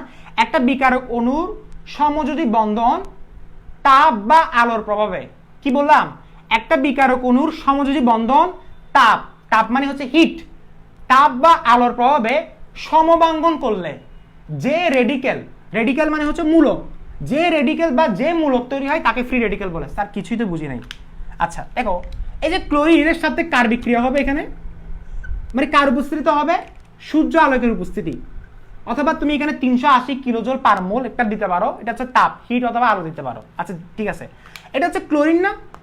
ক্লোরিনের এখানে দুইটা ইলেকট্রন শেয়ার করছে। আচ্ছা দেখো, দুইটা ইলেকট্রনটা আমি এভাবে তোমাকে বোঝাচ্ছি। দেখো দেখো, এখানে ইলেকট্রনটা হচ্ছে এভাবে দেখাচ্ছি। দেখো এই দেখো, এই ইলেকট্রন, এই ইলেকট্রন, দুইটা ইলেকট্রন তারা শেয়ার করছে। ওকে, এখন দেখো সূর্যালোকের উপস্থিতিতে অথবা তুমি তাপ দিছো 380 কিলোজুল পার মোল একটা দিছো, দেওয়ার পরে দেখা যাচ্ছে এই দুইটা ইলেকট্রন সমবাঙ্গন হয়েছে। অর্থাৎ ক্লোরিন একটা ইলেকট্রন নিছে, আরেকটা নিছে ক্লোরিন একটা ইলেকট্রন। এটাকে বলা হয় ফ্রি রেডিক্যাল, অর্থাৎ এটাকে বলা হয় ফ্রি রেডিক্যাল ক্লোরিন। এটার নামটা কি? Free radical chlorine. স্যার কেন পড়াচ্ছেন? এই যে একটু পরে খারাসের নীতি পড়াবো, খারাসের নীতি পড়ানোর আগে ফ্রি রেডিক্যাল পড়াইতে হবে। ফ্রি রেডিক্যাল না বলে হাঁ করে তাকায় থাকবে, আমি অলরেডি হাঁ করে তাকায় থাকো সবকিছু। দেখো free radical chlorine, free radical, এটা হচ্ছে ফ্রি রেডিক্যাল ক্লোরিন। ওকে, তাহলে free radical chlorine, free radical মানে কি? ফ্রি রেডিক্যাল মানে হচ্ছে মুক্তমূলক। স্যার বুঝি নাই জিনিসটা, ভালোভাবে দেখো। কি বললাম? একটা বিকারক অণুর সমযোজী বন্ধন, কি বললাম? একটা বিকারক অণুর সমযোজী বন্ধন তাপ বা আলোর প্রভাবে সমবাঙ্গন করলে, সমবাঙ্গন করলে যে মূলক তৈরি হয় তাকে বলা হয় ফ্রি রেডিক্যাল, অথবা ফ্রি রেডিক্যাল মানে হচ্ছে কি? মুক্তমূলক, যেটা বাংলা বলা হয়। এখন দেখো এখানে সমবাঙ্গন যেটা হচ্ছে সেটা হচ্ছে হোমোলাইসিস। হোমোলাইসিস মানে হচ্ছে সমবাঙ্গন হয়, হোমোলাইসিস ফিশন। এটা হোমোলাইসিস ফিশন মানে এখানে দুইটা ইলেকট্রন সমবাঙ্গন হচ্ছে, একটা ইলেকট্রন ক্লোরিনের কাছে, আরেকটা ইলেকট্রন ক্লোরিনের কাছে, যেটা হচ্ছে সমবাঙ্গন। স্যার এখনো বুঝি নাই। আচ্ছা আরেকটা एग्जांपल দেখো, CH2, আচ্ছা সরি, এটা एग्जांपलটা যদি বলি সেম কথা, সেম एग्जांपल তুমি ব্রোমিনটা দিতে পারো। এই যেমন ধরো ব্রোমিন, এই যে ব্রোমিনটা দিলাম, তাহলে সেম ব্রোমিন এখানে নিল প্লাস এখানে ব্রোমিন নিল, এইভাবে। অথবা তুমি এইভাবে নিতে পারো। তোমাকে আরেকটা দেখাচ্ছি, যেমন ধরো HBr, সূর্য, ভাই এখানে সূর্যালোকের উপস্থিত হতে হবে, সূর্যালোকের উপস্থিত হবে। দেখো HBr, এটা একটু পরে আসতেছি, এটা একটু পরে বোঝাচ্ছি, এটা নিয়ে কথা আছে, অনেকগুলো কথা আছে এটা নিয়ে। এখন তুমি বলতে পারো স্যার আগে তো H+ এবং ব্রোমাইড আয়ন সৃষ্টি হইতো, এখন কি হয়েছে? ভাইয়া সূর্যের আলোকের উপস্থিতি দিলে ফ্রি রেডিক্যাল তৈরি হবে, এটাই কারণ। তুমি এখন বলবা স্যার আগে তো H+, Br- এগুলো দিতেন, স্যার এখন এটা কেন হলো? কেন হলো স্যার? এখানে হাইড্রোজেন এবং ব্রোমিনের মধ্যে এই যে দুইটা ইলেকট্রন তারা এইভাবে কেন শেয়ার করলো? অর্থাৎ একটা হাইড্রোজেনের কাছে, একটা ব্রোমিনের কাছে। স্যার কেন হলো? রিজন হচ্ছে সূর্য আলোকের উপস্থিতিতে সমবাঙ্গন হয়, অসমবাঙ্গন হয় না। অসমবাঙ্গন মানে হচ্ছে হেটারোলাইসিস, সমবাঙ্গন মানে হচ্ছে হোমোলাইসিস। এখন প্রশ্ন হচ্ছে স্যার অসমবাঙ্গন কবে হবে? অসমবাঙ্গন হবে ইলেকট্রোফাইলে, অসমবাঙ্গন হবে ইলেকট্রোফাইলে। স্যার বুঝি নাই, ইলেকট্রোফাইল কি ছিল মনে আছে? ইলেকট্রোফাইল কি ছিল বলো তো? ইলেকট্রোফাইল ছিল সাপোজ ধরো পানি, অথবা তুমি যদি বলো সেম সেম ঘটনাটা আমার না তো HBr, HBrটা আবার নিছো, এখানে তুমি হচ্ছে সূর্যের আলোকের উপস্থিতি ছাড়া, তাহলে তখন কি তৈরি হবে? একটা H+ তৈরি হবে আর একটা ব্রোমিন, অর্থাৎ এখানে অসমভাঙ্গন হয়েছে। স্যার বুঝি নাই, স্যার বুঝি নাই। দেখো HBr কয়টা ইলেকট্রন তাদের মধ্যে? দুইটা না? ব্রোমিনের ঋণাত্মকতা বেশি, যেহেতু এখানে সূর্যের আলোকের উপস্থিতি এবং তাপ তাপ এগুলো কিছু নাই, তাহলে এই ব্রোমিন দুইটা ইলেকট্রন নিজের দিকে টেনে নিয়ে bromine minus ion, bromine minus ion মানে দুইটা ইলেকট্রন এখানে আছে, এরপরে হাইড্রোজেন প্লাস তার ইলেকট্রন নাই, সে দিয়ে দিছে। তার মানে ইলেকট্রোফাইল কাকে বলে?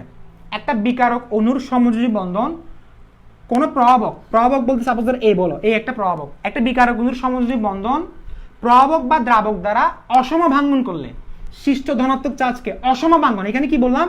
হেটারোলাইসিস, হেটারোলাইসিস। অসমভাঙ্গন যদি হয়, হেটারোলাইসিস মানে হচ্ছে অসমভাঙ্গন। অসমভাঙ্গন করলে একটা বিকারক অণুর সমযোজী বন্ধন কোন প্রভাবক বা দ্রাবক দ্বারা অসমভাঙ্গন করলে সৃষ্ট ধনাত্মক চার্জকে ইলেকট্রোফাইল, সৃষ্ট ঋণাত্মক চার্জকে নিউক্লিওফাইল, আর এই জায়গায় ফ্রি রেডিক্যাল। কেন ভাইয়া? সূর্যের আলোর উপস্থিতিতে হোমোলাইসিস ফিশন, আর এটা হচ্ছে হেটারোলাইসিস ফিশন। কেন? কারণ এখানে সূর্যের আলোকের উপস্থিতি নাই। আশা করি ক্লিয়ার। আচ্ছা এখন তাহলে ওকে শেষ না? আচ্ছা এরপরে একটু পানি খেয়ে আসি। তোমরা একটু দেখো, তোমরা কারো কোনো জায়গায় সমস্যা থাকলে আমাকে জানাতে পারো। ওকে, কারো কোনো জায়গায় সমস্যা আছে আজকের পড়াতে? আমাদের আরো সময় আছে। ওকে, না আজানের টাইম আছে আরো। সোমাইয়া কি প্রশ্ন করতেছে, বলতেছে স্যার এখানে কি তরিণাত্মকতার কনসেপ্টটা কি আসবে ইলেকট্রোফাইলে? ইলেকট্রোফাইলে অবশ্যই তরিণাত্মকতার কনসেপ্টটা আসবে। তরিণাত্মকতার কনসেপ্ট ইলেকট্রোফাইলে না আসলে সে হলো কেমনে? আমার কথা বুঝো নাই মনে হয়।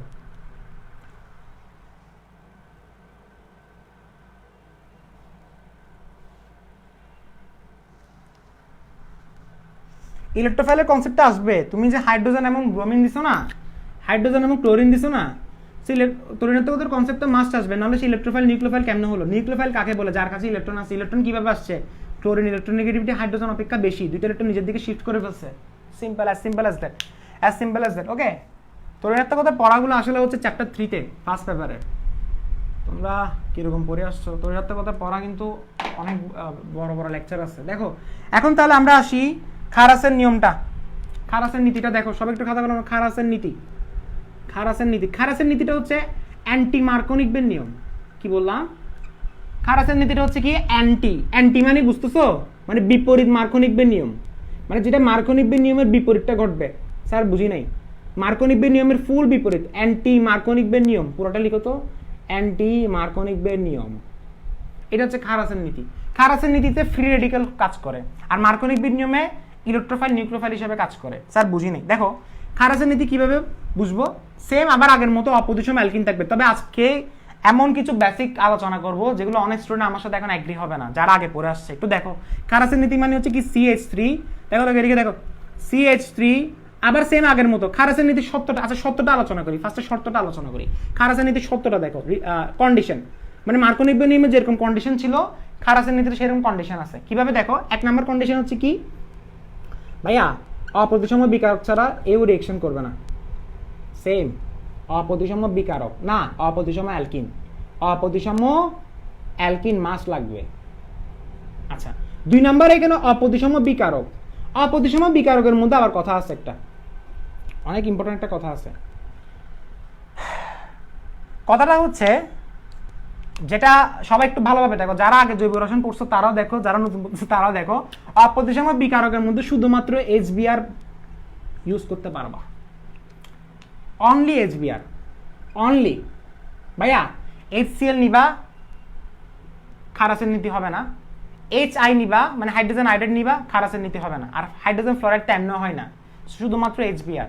এখন অনেককে আমাকে পাল্টা প্রশ্ন করবে, স্যার আমি তো জানি, আপনি এটা কি বলছেন স্যার, এটা ভুল বলছেন। আমি তো জানি স্যার এখানে হাইড্রোজেন পারঅক্সাইড অথবা জৈব পারঅক্সাইড দিলে স্যার আমরা পড়ে আসছি যে মার্কোনিকবের নিয়ম এর বিপরীতটা হয়ে থাকে। আমরা তো স্যার এটা পড়ে আসি নাই। জি স্যার, শুধু এটার উপরে নির্ভরশীল করবে না, নির্ভরশীল এটার উপরে করবে যে HBr আছে কিনা। খারাসের নীতি বলতেছে অপ্রতিসম alkene 1 number condition, 2 number condition হচ্ছে HBr থাকতে হবে। তুমি যেমন মার্কোনিকবের নিয়মে কি ছিল? শুধুমাত্র HX, অর্থাৎ HBr, HCl, HI সবগুলো করতো, HF ছাড়া, মানে হাইড্রোজেন ফ্লোরাইড ছাড়া। বাট এই জায়গায় শুধুমাত্র হাইড্রোজেন ব্রোমাইড অনলি লিখে দিছি। খারাসের নীতি। আর এটা হচ্ছে জৈব পারঅক্সাইড এবং হচ্ছে কি পানি, এটা প্রভাবক হিসেবে থাকবে। প্রভাবক হিসেবে এখানে এটা কি ক্যাটালিস্ট হিসেবে কাজ করবে।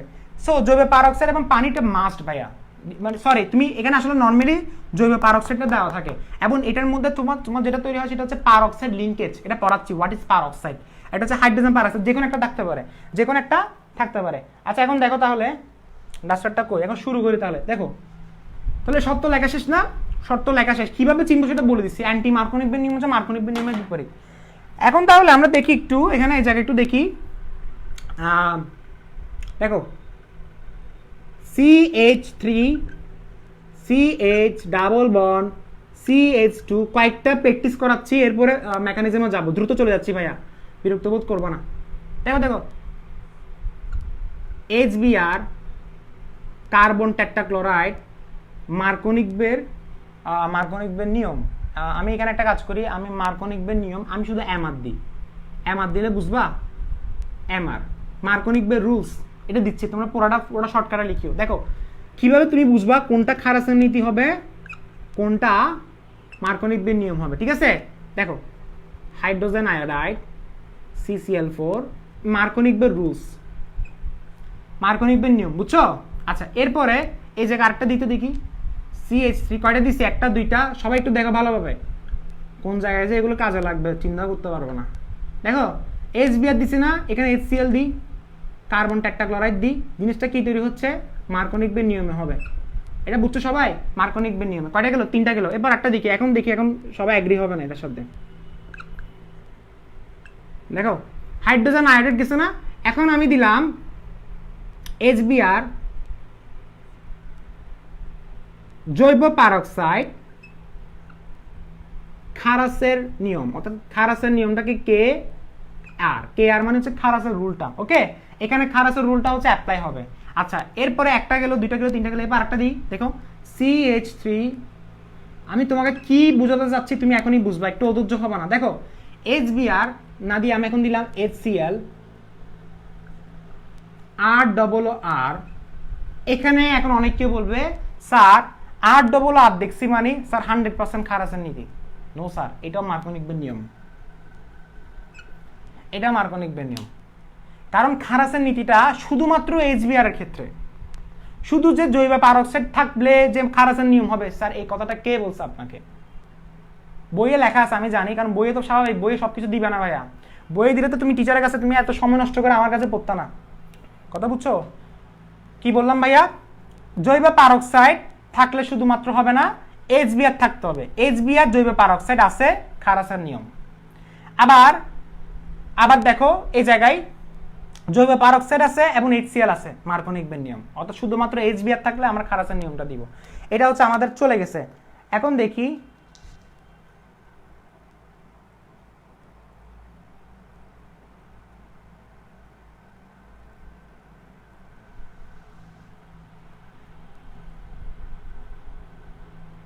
সাকিব এখানে কি বলতেছো, H2 is not enough for খারাসের effect, but H2 and HBr denote Kharasch effect. হ্যাঁ হ্যাঁ হ্যাঁ, সাকিব আমার সাথে এগ্রি। ওকে, আচ্ছা দেখো এখন তাহলে এটা শেষ না, এখন আসি আমরা তাহলে মূল পড়াতে চলে যাই, খারাসের নীতিটা একটু মূল পড়াতে চলে যায়। দেখো ফার্স্টে কি বললাম, দেখো তাহলে আমরা শুরু করি খারাসের নিয়মটা। CH3CH, নীতি নিয়ে টেনশন করার কিছু নাই, কারণ নীতিটা হচ্ছে ফুল মার্কনিকবের নিয়মের বিপরীত। দেখো HBr লিখলাম না, জৈব পারক্সাইড এটা R, এটাকে বলা হয়, এটাকে বলা হয় লিঙ্কেজ পারক্সাইড। আচ্ছা যাই হোক, এটা পরে বলবো, লিঙ্কেজ পারক্সাইডের নাম বলা হয়, তবে তুমি বলবো বাংলাতে বলবো জৈব পারক্সাইড। আচ্ছা এখন তাহলে মার্কনিকবের নিয়মটা হচ্ছে ফুল বিপরীত, অর্থাৎ তেলের মাথায় তেল ছিল মার্কনিকবের নিয়ম, এখন হচ্ছে গরিবের মাথায় তেল। গরিবের মাথায় তেল মানে হচ্ছে এই যে এটাকে যদি তেল বলি, গরিবকে এখানে এটা, তাহলে এই গরিবের মাথায় আমি তেলটা দিব, এটাকে আমি তেল বললাম। তো তোমরা এভাবে মনে রাখতে পারো যে মার্কনিকবের নিয়ম মানে তেলের মাথায় তেল, আর খারাসের নীতি মানে হচ্ছে গরিবের মাথায় তেল। তার মানে এখানে তেল ছিল হাইড্রোজেন আর গরিব ছিল এ, আর ওইখানে মার্কনিকবের নিয়মে এটা হচ্ছে কি তেল, মানে এখানে তেলের মাথায় তেল দিতাম, যেখানে তেল বেশি সেখানে তেল দিতাম। এইভাবে করে তুমি মনে রাখতে পারো, জাস্ট তোমাকে আমি একটা কথা বললাম। তাহলে মার্কনিকবের নিয়ম হচ্ছে ফুল বিপরীত। তাহলে দেখো কি তৈরি হচ্ছে, CH3CH2CH2Br, এই জিনিসটা কি, এটা কি, এটা হচ্ছে 1 ব্রোমোপ্রোপেন। 1 ব্রোমোপ্রোপেনের এখানে পরিমাণটা হবে 99.1%। এরপর আরেকটা বের হবে, অবশ্যই দুইটা বের হবে, কারণ দুইটা থেকে বের হতে পারে, দুইটাতে হাইড্রোজেন যুক্ত হতে পারে, তাহলে আরেকটা বের হবে ওই মার্কনিকবের নিয়মের মতো, তবে এখানে পরিমাণটা থাকবে খুবই অল্প, এটা হবে 0.1%। এখন তোমাকে আমি যখন মেকানিজম পড়াতে যাব তখন তুমি এটা পাবা না, আর কেন পাবা না সেটা পরে বলতেছি। দেখো আচ্ছা নীতিটা কি স্যার, খারাসের নীতিটা কি?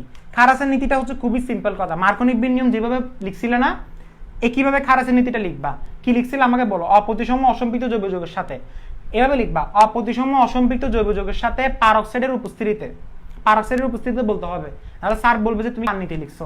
পারক্সাইড বললে খারাসের নীতি হয়ে যাবে। তাহলে অপ্রতিসম অসম্পৃক্ত জৈব যৌগের সাথে, মানে অপ্রতিসম অসম্পৃক্ত জৈব যৌগের সাথে অপ্রতিসম বিকারকের জৈব পারক্সাইডের উপস্থিতিতে, অথবা জৈব পারক্সাইডকে আগে লিখতে পারো, জৈব পারক্সাইডের উপস্থিতিতে অপ্রতিসম অসম্পৃক্ত জৈব যৌগের সাথে অপ্রতিসম বিকারকের সংযোজন বিক্রিয়ায় বিকারক অনুঋণাত্মক অংশ, কি বললাম, বিকারক অনুঋণাত্মক অংশ সাধারণত বেশি সংখ্যক হাইড্রোজেন পরমাণু যুক্ত হয়, অর্থাৎ ফুল বিপরীত কথাটা লিখে দিবা, কষ্ট করে আবার নতুন করে লেখার দরকার নেই, নতুন করে আবার লিখতে পারো যদি তোমার সময় থাকে। কারণ তোমরা তো অনেক বিজি। তো এখানে লিখে দিবা CH2Br। এখন আসি স্যার মেকানিজমে। স্যার এখন আসি মেকানিজমে। দেখো আই কান্ট বিলিভ আমি তোমাকে খারাজান মেকানিজমও পড়াচ্ছি, ঠিক আছে? খারাজান মেকানিজমও তোমাকে পড়াচ্ছি। ওকে, দেখো মেকানিজমের এক স্টেপটা কি, মেকানিজমের 1 নম্বর স্টেপটা এখানে আমি তোমাকে সেজন্য আগে ফার্স্টে বলছিলাম ফ্রি রেডিকালটা একটু পড়ে আসবা। ফ্রি রেডিকালটা কি ছিল দেখো তো, প্রথমে কি ছিল দেখো, R এটা পুরোটা লিখো। স্টেপ 1 এটা মেকানিজমটা সবাই দেখো। স্টেপ 1 R এটা হচ্ছে জৈব পারক্সাইড। আচ্ছা এই জায়গায় এখানে তো সূর্যের আলোকের উপস্থিতি, তুমি এখানে হচ্ছে কি জৈব পারক্সাইড দিলে অবশ্যই সূর্যের আলোকের উপস্থিতি হবে, তার মানে এখানে সূর্যের আলোকের উপস্থিতি হয়, তাহলে এটা নিউ দিছো। সূর্যের আলোকের উপস্থিতি হবে, তাহলে এটা কি দিছো, নিউ দিছো। তাহলে সূর্যের আলোকের উপস্থিতি হলে আমাকে বলো কি হয়, ফ্রি রেডিক্যাল তৈরি হবে। কি বললাম, ফ্রি রেডিক্যাল। অর্থাৎ এই যে অ্যান্টি মার্কোনিভের নিয়মটা হচ্ছে ফ্রি রেডিক্যাল রিঅ্যাকশন। মাঝে মাঝে এমসিকিউতে প্রশ্ন আসে নিচের কোনটি ফ্রি রেডিক্যাল রিঅ্যাকশন। অ্যান্টি মার্কোনিভ নিয়ম মানে খারাসের নিয়মটা হচ্ছে ফ্রি রেডিক্যাল রিঅ্যাকশন। এখন তুমি বলতে পারো স্যার মার্কোনিভের নিয়মটা কোন ধরনের রিঅ্যাকশন ছিল? ওটা ছিল ইলেকট্রোফিলিক দ্রুত বিক্রিয়া।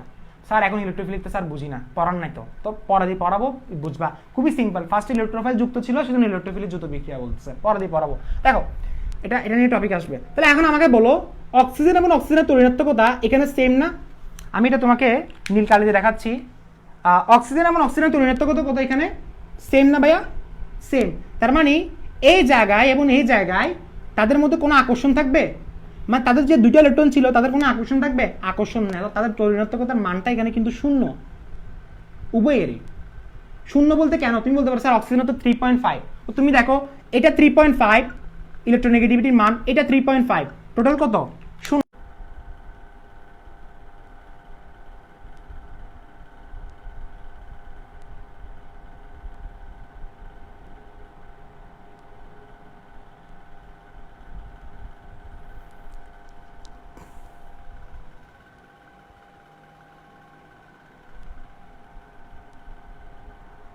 সবাই কি আছো?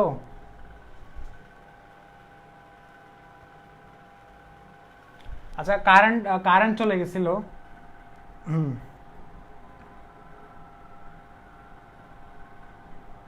কারেন্ট চলে গেছিল সেজন্য, বুঝছো? কারেন্ট চলে গেলে ভাইয়া এই একটু 30টা সেকেন্ড এভাবে বন্ধ হয়ে যায় নেট, ঠিক আছে? 30টা সেকেন্ড নেটটা বন্ধ হয়ে যায় এই কারণে। আচ্ছা আশা করি অনেক কিছু চলে গেছো। আচ্ছা এখনো আসো?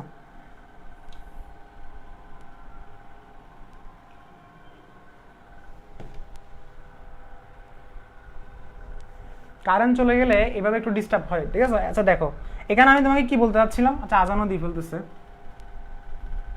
একটু ওয়েট করে আজানটা শেষ হোক, এরপর আমি এটা তোমাদেরকে শেষ করে বলে দিচ্ছি।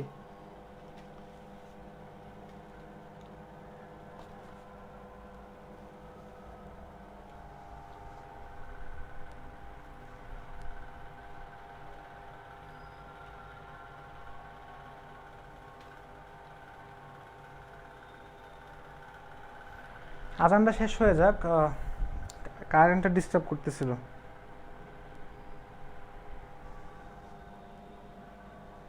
না 3.5 এর পর আর কিছু পড়ায় নাই, 3.5 এর পর আর কিছু পড়া নেই।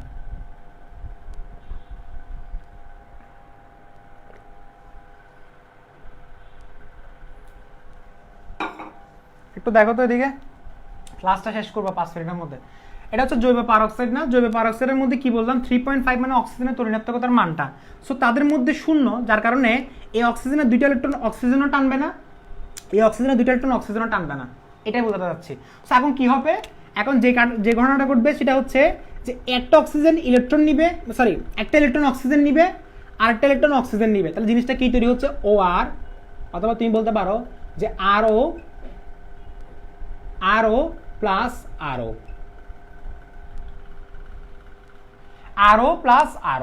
এটা হচ্ছে আমি তোমাকে বোঝাতে যাচ্ছি। স্যার বুঝি নাই কিভাবে হয়েছে। দেখো সূর্যালোকের উপস্থিতিতে তাদের মধ্যে ফ্রি রেডিক্যাল করছে, অর্থাৎ অক্সিজেন এবং অক্সিজেন, এটাকে বলা হয় পারঅক্সাইড লিঙ্কেজ। আমি তোমাকে বলি এগুলো নিয়ে কিন্তু অনেক পড়া আছে ভাইয়া, অনেক পড়া আছে, অনেক বিস্তারিত পড়া আছে এগুলো নিয়ে।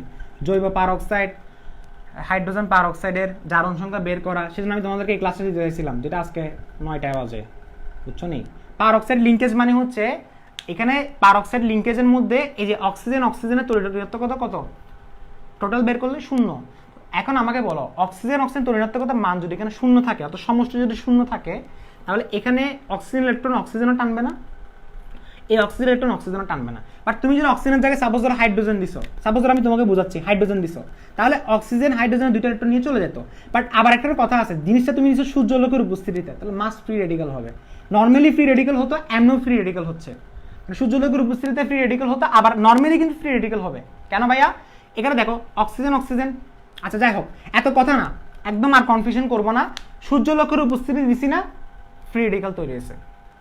এখন তুমি বলতে আর ও মানে কি ভাইয়া? আর ও মানে হচ্ছে অ্যালকক্সি, মানে সি আরটাকে তুমি CH3 হিসাব করো ভাইয়া। অ্যালকক্সি পড়াইছি না, সরি CH3O, অ্যালকক্সি পড়াইছি না তোমাদেরকে, মানে ইথারে ওইটা অ্যালকক্সি ছিল। আর যাই হোক এরপরে স্টেপ 1 গেল না।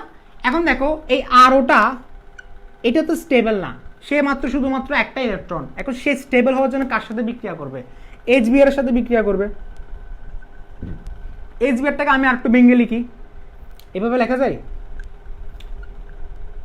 আর ওটাও কিন্তু স্টেবল না ভাইয়া, স্টেবল না। আসলে স্টেবল আমাকে বলো একটা জিনিস স্টেবল কখন হয়? সাপোজ ধরো অক্সিজেন বা ক্লোরিন, তুমি চিন্তা করো ক্লোরিন যখন ছেড়ে চলে আসে, ক্লোরিন ইলেকট্রন থাকে উপরে দুইটা, তখন কিন্তু সে স্টেবল থাকে, মানে তখন সে অষ্টকটা পূরণ করতে পারে। এখন আমাকে বলো ক্লোরিন এখন যদি ইলেকট্রন যদি দুইটা থাকে, একটা থাকে, তাহলে সে কিন্তু স্টেবল না, মানে ফ্রি রেডিক্যালে ক্লোরিনের উপরে ইলেকট্রন থাকবে একটা। স্যার বুঝি না এখনো। যেমন ধরো এই RO, যেখানে অক্সিজেন ইলেকট্রন থাকার কথা দুইটা ছিল, মানে সাপোজ ধরো অক্সিজেনের সাথে হাইড্রোজেন থাকলে কি হতো, বা যদি ফ্রি রেডিক্যাল না হলে তখন কি হতো, দুইটা লোন পেয়ার থেকে যেত, এটা হতো। বাট ফ্রি রেডিক্যাল এটা পসিবল হচ্ছে না। তো ফ্রি রেডিক্যালে পসিবল হচ্ছে না মানে তার এই জিনিসটা কি আনস্টেবল, এটা স্টেবল না তো ভাই, এটা আনস্টেবল। এখন এই জিনিসটা স্টেবল করানোর জন্য সে HBr এর সাথে বিক্রিয়া করবে। কার সাথে বিক্রিয়া করবে? HBr এর সাথে বিক্রিয়া করবে। এখন HBr এর মধ্যে অবশ্যই ফ্রি রেডিক্যাল হবে, পুরো প্রসেসটা কিন্তু ফ্রি রেডিক্যাল। আমি তোমাকে বারবার বলতেছি খারাসের নিয়ম মানে হচ্ছে ফ্রি রেডিক্যাল রিঅ্যাকশন, এটা রিঅ্যাকশনের নামটা হচ্ছে ফ্রি রেডিক্যাল রিঅ্যাকশন। তাহলে এই খারাসের নীতিটা ফ্রি রেডিক্যাল রিঅ্যাকশন না? দেখো ফ্রি রেডিক্যাল রিঅ্যাকশন না, আমার চার্জ শেষ হয়ে যাচ্ছে, আমাকে তাদের ক্লাসটা শেষ করতে হবে। দেখো ফ্রি রেডিক্যাল রিঅ্যাকশন যেহেতু হচ্ছে, তাহলে এখান থেকে যে দুইটা ইলেকট্রন যেটা ছিল, একটা হাইড্রোজেন নিচ্ছে আর একটা ব্রোমিন নিচ্ছে, একটা হাইড্রোজেন নিচ্ছে আর একটা ব্রোমিন নিচ্ছে, এবং এই হাইড্রোজেনটা এই RO এর সাথে চলে যাবে, তাহলে কি তৈরি হবে? ROH, এবং বাকিটা কি? ব্রোমিন। এখন সে হচ্ছে স্টেবল হয়ে গেছে, অর্থাৎ RO এর দুইটা ইলেকট্রন দরকার ছিল, তার কাছে আছে একটা। RO মানে অ্যালকক্সি, তার আছে একটা। সে হাইড্রোজেন থেকে একটা ইলেকট্রন নিয়ে সে সমযোজী বন্ধন করে কি তৈরি করলো? সমযোজী বন্ধন না ভাইয়া? অক্সিজেনের কয়টা? একটা। হাইড্রোজেনের কয়টা? একটা। মিলে কি তৈরি করলো? OH। তুমি বলতে পারো এটা অ্যালকোহল আর কি ভাইয়া। এখন জিনিসটা কিভাবে তৈরি হয়েছে? HBr এর ফ্রি রেডিক্যালের মাধ্যমে। HBr এর মধ্যে যদি ফ্রি রেডিক্যাল যদি প্রসেসটা না চলতো তাহলে হতো না। তাহলে ব্রোমিনের এখানে কয়টা ইলেকট্রন ভাইয়া? একটা। তুমি বলতে পারো স্যার ব্রোমিনের তো দুইটা হওয়ার কথা না ভাইয়া, ব্রোমিনের একটা ইলেকট্রন এখানে, হাইড্রোজেন একটা ইলেকট্রন এখানে, তাহলে Br এখানে, হাইড্রোজেন এখানে যোগ হয়ে গেছে। এটা হচ্ছে আমার ফার্স্ট স্টেপ, এটা হচ্ছে আমার ফার্স্ট স্টেপ, বুঝছো? সেকেন্ড স্টেপ একটু দেখি, দেখো সেকেন্ড স্টেপ একটু দেখি। আমি একটু এই জায়গায় নিয়ে যাচ্ছি তোমাদেরকে, যাতে তোমরা একটু ভালোভাবে দেখতে পারো। আরেকজন বলতেছে সমষ্টি কেমনে শূন্য? 3.5 কত? 0 না? তো ঋণাত্মকতার সমষ্টি আর কি। আচ্ছা যাই হোক, এগুলো কেন বুঝো না আমি বুঝি না। দেখো সেকেন্ড স্টেপে, দেখো স্টেপ 2তে একটু এইদিকে দেখাচ্ছি। স্টেপ 2তে ঘটনা কি করতেছে দেখো তো। স্টেপ 2তে ঘটনা কি করতেছে? কে আসবে এখন? এখন আসবে এই ব্রোমিনটা এখন স্টেবল না। আমি তোমাকে একটা কথা বললাম যে এটার মেকানিজম বুঝতে গেলে তোমাকে যেখানে সিঙ্গেল ইলেকট্রন দেখবে সেই জিনিসটা কিন্তু স্টেবল না। এখানে আগে সিঙ্গেল ইলেকট্রন ছিল, সে স্টেবল না, সে এখন স্টেবল হয়েছে। দুটো ইলেকট্রন থাকলে স্টেবল হবে। Br এখন স্টেবল না, এখন সে ইলেকট্রন খুঁজবে। সে কোথায় ইলেকট্রন পাবে আমাকে বলো? তার ইলেকট্রন লাগবে ভাইয়া, তার ইলেকট্রন মাস লাগবে। সে কোথায় ইলেকট্রন নিবে? এখানে দেখা যাচ্ছে যে অ্যালকিনে ইলেকট্রন পাওয়া যাচ্ছে, অ্যালকিনে পা ইলেকট্রন পাওয়া যাচ্ছে, তাহলে সে অ্যালকিনের সাথে বিক্রিয়া করবে। আর কোথাও কি তুমি ইলেকট্রন পাচ্ছ অ্যালকিন ছাড়া? জৈব পারক্সাইড ইউজ করে ফেলছি, হাইড্রোজেন ব্রোমাইড একটু আগে ইউজ করলাম, বাকি কি? অ্যালকিন। অ্যালকিনের সাথে স্টেপ 2তে কার বিক্রিয়া হবে? কার বিক্রিয়া হবে? Bromine free radical. এটার নামটা কি ভাইয়া? এটাকে তুমি যদি বলো ব্রোমোনিয়াম আয়ন, মাইট দিব। এটাকে তুমি যদি বলো ব্রোমাইড আয়ন, তাও কিন্তু মাইট দিব। এটার নাম হচ্ছে ব্রোমিন ফ্রি রেডিক্যাল। কি বললাম? Bromine free radical. সো এটার সাথে কার বিক্রিয়া হবে? ব্রোমিন ফ্রি রেডিক্যালের বিক্রিয়া। এখন এখানে কিছু কাহিনী আছে। কাহিনীটা হচ্ছে এই যে ব্রোমিন ব্রোমিন যে এখানে যাচ্ছে কেন, যাওয়ার কারণটা কি? আচ্ছা আমি কি কন্টিনিউ করব নাকি আজকে শেষ করে দিব? একটু ধীরে সুস্থ করে বোঝানো দরকার ছিল, এই টাইমটা ওখানে চলে গেছে যে। দেখো দেখো এই জায়গায় কি পাইলটনটা দুই দিকে শিফট হতে পারে, পাইলটনটা দুই দিকে শিফট হতে পারে।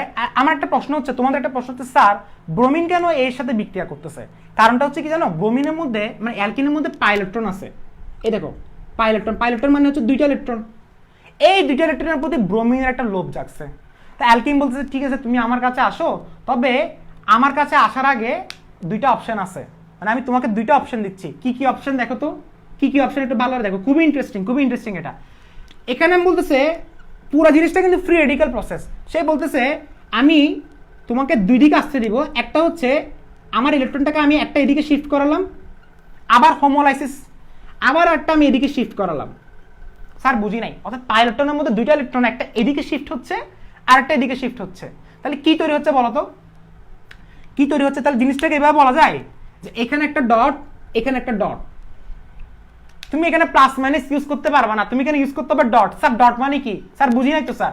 এই দেখো দুইটা ইলেকট্রন ছিল না, একটা ইলেকট্রন হোমোলাইসিস হয়েছে, হোমোলাইসিস মানে সমবাঙ্গন, একটা এদিকে একটা এদিকে। কেন হচ্ছে? পুরো জিনিসটা হচ্ছে ফ্রি রেডিক্যাল রিঅ্যাকশন, পুরো জিনিসটাই কিন্তু ফ্রি রেডিক্যাল রিঅ্যাকশন। জৈব পারক্সাইড মানে হচ্ছে ফ্রি রেডিক্যাল রিঅ্যাকশন, এটা একটা হোমোলাইসিস হচ্ছে এটা। এখন ও বলতেছে আমি তোমাকে দুইটা অপশন দিচ্ছি, তোমার তো একটা ইলেকট্রন দরকার। কাকে বলতেছে? ব্রোমিনকে।